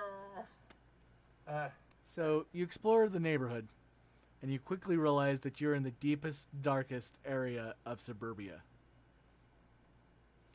I mean, other than the houses being fairly nice and kind of in upper middle class, there is nothing. I mean, you see a 7-Eleven that is about a mile from where you've been walking, and this is like this. It feels like the safest neighborhood. Now, it might be illusionary, but it definitely has that feel. So very safe. No need. Why did they want me to take a probably driving around the Goober? Well, it was in case you had a location that you wanted to go to. Yeah, no, my guy is just going to. I mean, he might have like a map. If he can't find one in Chantry, you could buy one from like a local store, like a map of Seattle.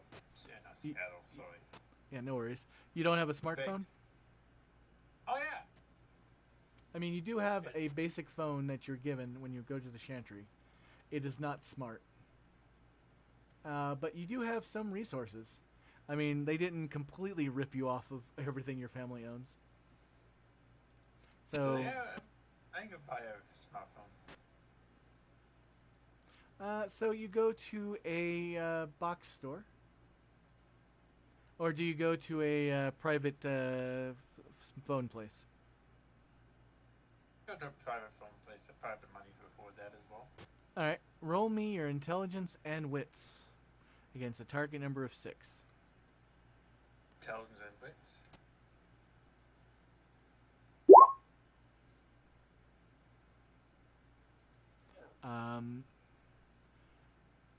Towards the top, there is a members of House and Clan Tremere shall not have smartphones with memory chips activated. Okay. So scrap that idea.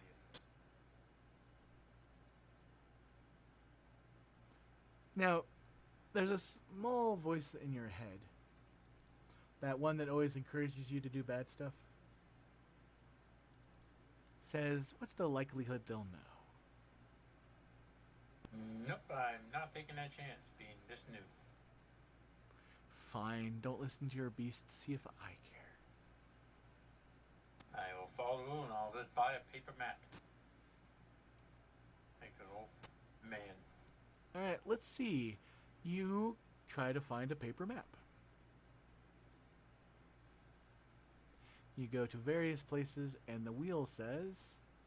You do. You find a map that's more complex than here's casinos. Go there. Yay! Which pretty much every convenience store and all that, every single one of the maps there are either telling you of tours that you can take, other ways to spend money on excursions, or maps to here's the Vegas Strip. Besides that, why would you care? Yeah. Why do you want to bother the people that are producing this production just for you? So you find a actual map of Las Vegas. Use it to explore the area, find any places of interest, just to get the lay of the land. Well, that is a good thing.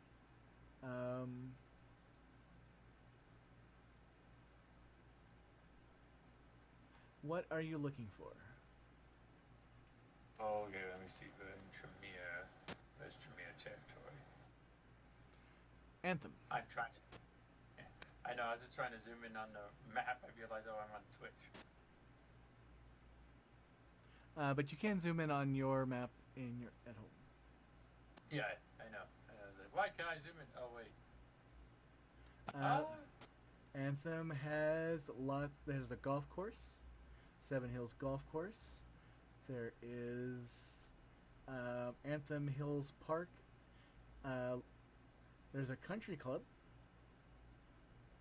which goes along lines. Did Three. Lawson Sorry. advise me of anything?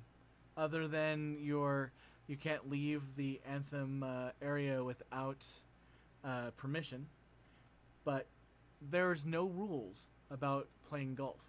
And I just noticed there's 3 different golf courses within a mile of each other. Why is there so many golf courses? Actually, now that you think about it, there's a golf course about 2 blocks away from the Chantry's house, quote unquote. You're pretty sure that the Chantry is underneath one of those golf courses. Interesting. Which would also explain where some of the revenue for Clan Tremere comes from. That would explain some of it. So, and just to be clear, wow, there is this the Anthem Country Club, the Revel Country Club, or Golf Club. What's the other one? At the Hills Park Anthony's. Wow. Rio Seco Golf Club, yeah. Wow. That's a lot of golf clubs.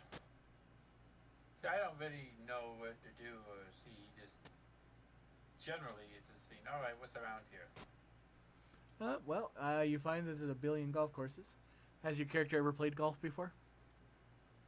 Probably once or twice in his life, given his upbringing. I mean, probably more than that, but Given your family, yeah. it is one of the sports of those who are well off. Yeah, I mean, to the point his dad was probably named Dash. And your mother was named Bunny, or let's see, what's another good one? Fran. There's one that's on the tip of my tongue, and I can't think of it. That's just so waspy. But yeah, I could totally see that, especially being in Maryland. That's from The Simpsons, even. I think it was like Protestant Heaven or something. It is kind of Stepford Wivey. Yeah. So, not feeling the urge to go golfing. I mean, I could. I mean, literally nothing else to do with my character could. You know, I'm going to check out the golf course above. The one that is above your place is, it is the. One second. It is the. Come on, close. Thank you. Rio Seco Golf Club. Okay. I mean, you walk by the estates of Seven Hills and so on and so forth, but it is a 24-hour golf course, which, to my understanding, isn't common. Here it says they close at 7. Magic of World of Darkness. That's true. Do do do Never do mind. do do. I have the power to change reality. Ta-da. Yeah, so Mike, I go there. As you go in, there is a tired-looking teenager behind the counter. She has a Band-Aid on her ear, a small Band-Aid on her nose, and she's definitely wearing full-sleeve shirts underneath of her uniform. At the very, very edge of the shirts, you see little tattoos poking out. She is wearing a hat for the place, and there is a pretty much like a bob wig that she's wearing under the hat. So she looks like the least convincing normal person. Do you understand the reasons for the bandage on the ear and the nose? I do not. To cover up piercings. Oh, The bandage isn't on the lobe; it's up towards the cartilage. I should have caught on, but yeah, okay. No worries. So she is what many people experience are people in their late teens that make money to alter themselves, but they work jobs that require them to not be altered. I know old people. I I wasn't. I might be a person like that, but so back when I used to have really long hair, in the late 90s, a friend of mine, because I was trying to get a job and so many places wouldn't hire guys with long hair, showed me a cool trick about buying a cheap wig that's short hair, then basically binding all your hair up and just wearing a cheap looking wig, because that should be more than enough. I mean, yeah. I know many people who did stuff like that. All right. I know one person who used to. I don't understand why, because it didn't fool anyone. They used to wear like short sleeve shirts, but they wear like a flesh colored like body stocking under it to cover the tattoo. So they try to pass off his skin. Like, dude, we can tell that is flesh colored body mesh thing. The best part is doing the effort to look badly at doing it. Yeah, I know. It's like just like maybe from far away they couldn't tell, but as soon as they got close, like, why is there no hair on your? Oh, that's not your arm. You have no pores. You have no hair. No, dude. Your skin is lighter than the body mesh. It's like going to the theater and seeing people in quote unquote naked suits because they weren't brave enough just to do it naked. Mm-hmm. When I go to theater, I pay my $5 for naked. No. Are we talking about the people in the theater watching naked or the people on screen? On stage. Oh, okay. But, people shouldn't be forced to do things they're uncomfortable with. Anyway. They should not. As you walk up, the person looks up and says, "Welcome to Soco Rio. Rico Seco. Oh, it says here that you're one of our preferred clients, Mr. Gage." I am. I mean, I am. Yes. Excellent. Just fill it. Just fill out this form, and she slides a single form about equipment rental, and we'll make sure that you are all set up for your game today. Only one form. This is like a weekend. It's like doing a trip. Yeah. So he fills out the form. You had to fill out a total of 17 boxes. You can't remember the last time you only had to fill out 17 boxes. I know. My God, like that. So he actually looks at it a few times. Like, did I have to miss something? I missed something, right? There's something here I'm missing. You triple check it, which is your standard reflex. Nope. Mm-hmm. Ah, that is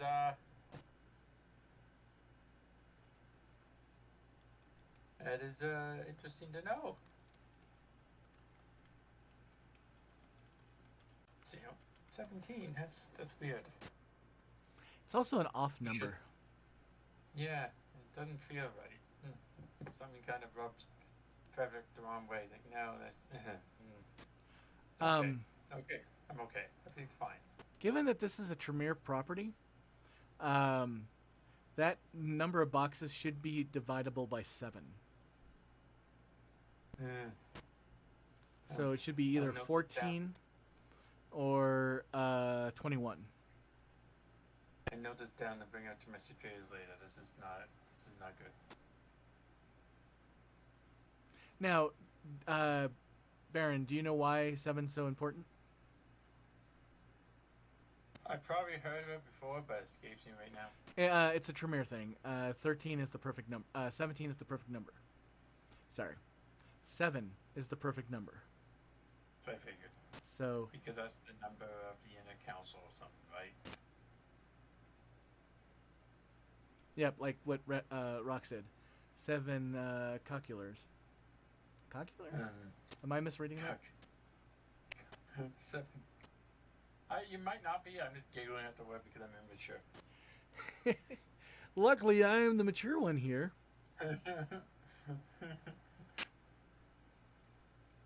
It's like at work, they say you have a duty to do this, and my head I giggled duty. Duty. But we generally don't pronounce the T. Yeah, duty. I can show you duty. Sorry. Different vignette. I will pay you all the money if you keep doing that voice for the entire episode. There will be a fecal sacs episode.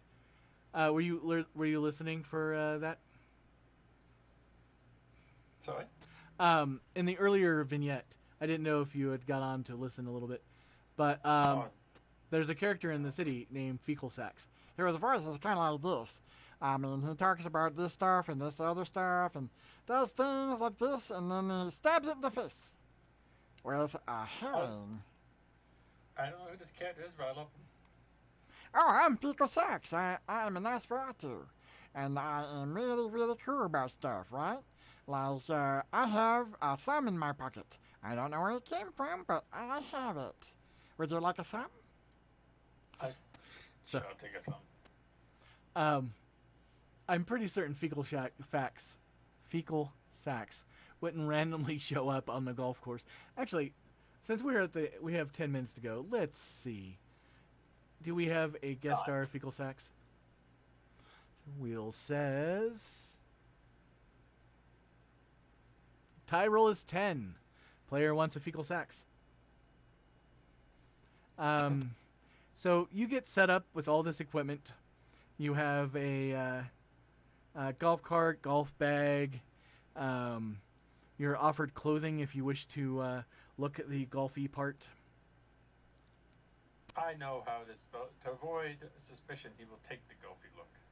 All right. So you have the Argyle socks and whatever hat that is, and you go out and there is a guy, a young kid. It looks like, standing. The golf bag and the clubs are bigger than he is. And he says, Poor child. Hi, sir. In fact, I'll be your caddy for the day. Oh, dear God. Okay, thank you. Please pardon the voice. It's a birth defect. If you make fun of it, I can sue you. I'm not making fun of it. I'm not. It's just surprised by how large the clubs are. You compared to yours also. Oh, do not worry. I carry it very simply. Look. Do. He goes up and picks it up like it weighs nothing. Roll me perception and intelligence and occult. Intelligence and occult. Alright. No, but help us on the right page.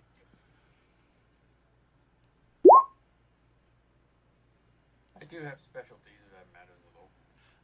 You do, especially in lore. Let's see. That'd be 1, 2, 3, 4 minus 2 for the 1, so 2 successes. He might be supernatural. A 16-year-old on a golf course and the middle of the... Maybe he's not 16. As you look at him, I mean, he looks young, but he might just be a little person. But somebody like that should struggle lifting that, 40 pounds of, iron clubs. Mm-hmm. Or graphite, or whatever they are. Anyway, So, sir, what course would you like to do? The first course, second course, or third course? Let's start off simple. Let's go with the first course. I'm just going to... Excellent. Fair. It's a light pairing of salad. No, I'm just kidding. It's a golf course. Now, just remember, you've tipped me, and I do less jokes. If I take all the money in my pocket and just throw it at yeah. Yes, sir. Serious it is, sir. the money disappears into a pocket. Given all the money your character has with resources 3, I think you just tossed him a couple $1,000. You ever see the game? I forget. There's a stupid game that's meant to be annoying, and it's literally just a guy walking around, rich upper middle class kid, not upper middle class, a rich kid who just like his life is shit. I mean, his life is great, but anyway, he literally at one point where he just throws money at a barista guy in a coffee shop to the point they drive off and they start their own coffee shop. You can throw that much money at him.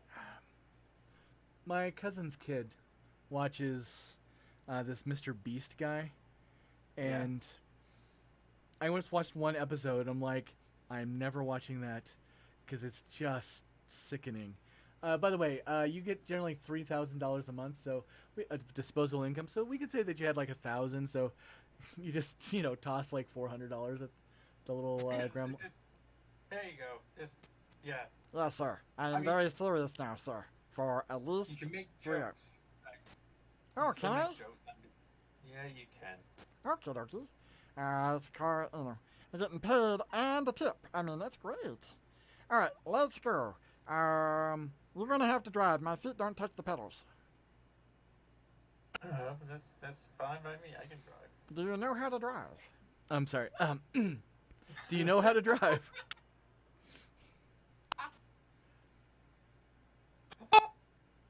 You ever done silly? You forgot you were in character still. It happens sometimes, especially when I have a voice I'm really comfortable with, and I'm very comfortable with that voice. I mean, I don't know why. I can instantly just switch to it. It's no problem whatsoever. Oh, that was gold, Seeley. I am here for your amusement for another 5 minutes. Don't forget to tip your waitress. Try the veal. Yeah, I know how to drive. All right, give me a Dex and Drive roll, please. Alright. Mostly, I need to get you to roll your dice so you can feel comfortable with your character. It's not great, but he can. Oh my god, that's the best roll I could have done almost.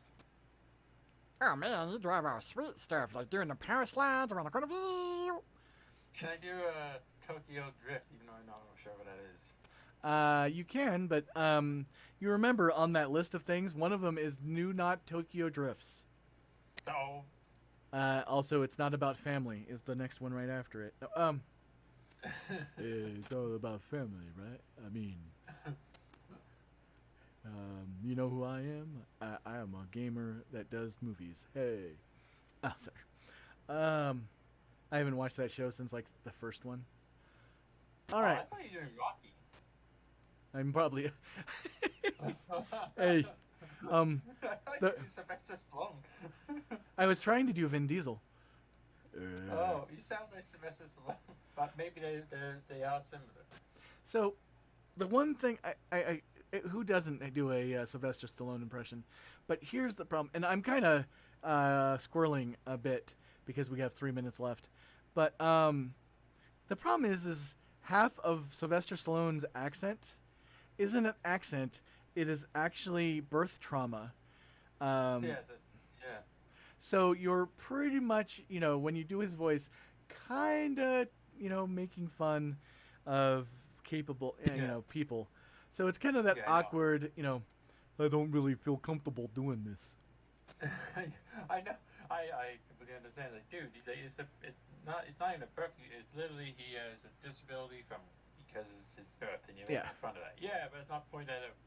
Yeah, I mean, it's not Arnold because, that's not even, that was more Christopher Walken. Anyway. I'm gonna go back to this voice because this voice I can do with no problem.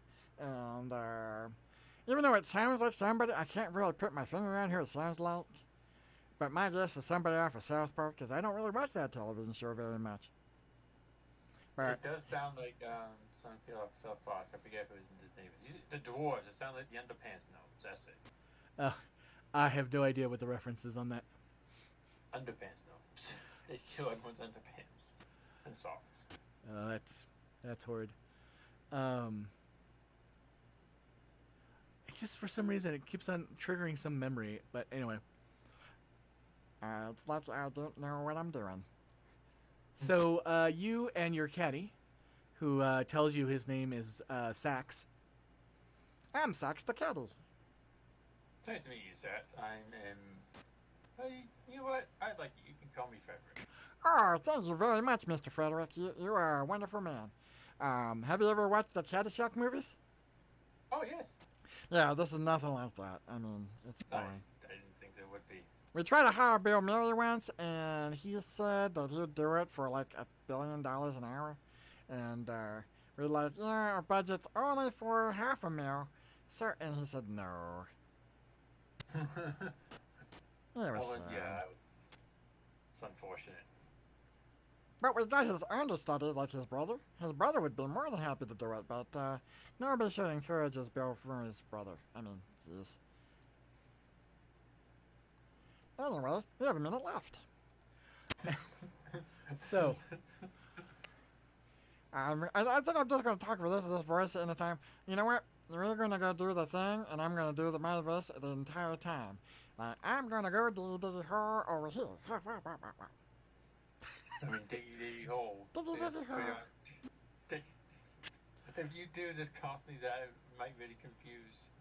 Yes. Medic, although we probably heard you do it before. if he hasn't, he will. So, now that we're at the end of the session, and my phone is reminding me of such things, for those who've listened to us this evening, or whatever time zone you're currently in, and for those who have viewed us at home, thank you so much for joining us for the last of these vignettes. Swing by this Saturday at noon Pacific Standard Time for our very first Session 1, Episode 4 of Las Vegas by Night, Desert Darlings. Thank you so much to our player. Hi, thank you, Seeley. It was awesome as always. And thank you for everybody who is talked in our chat today. And to all of you, have a great night.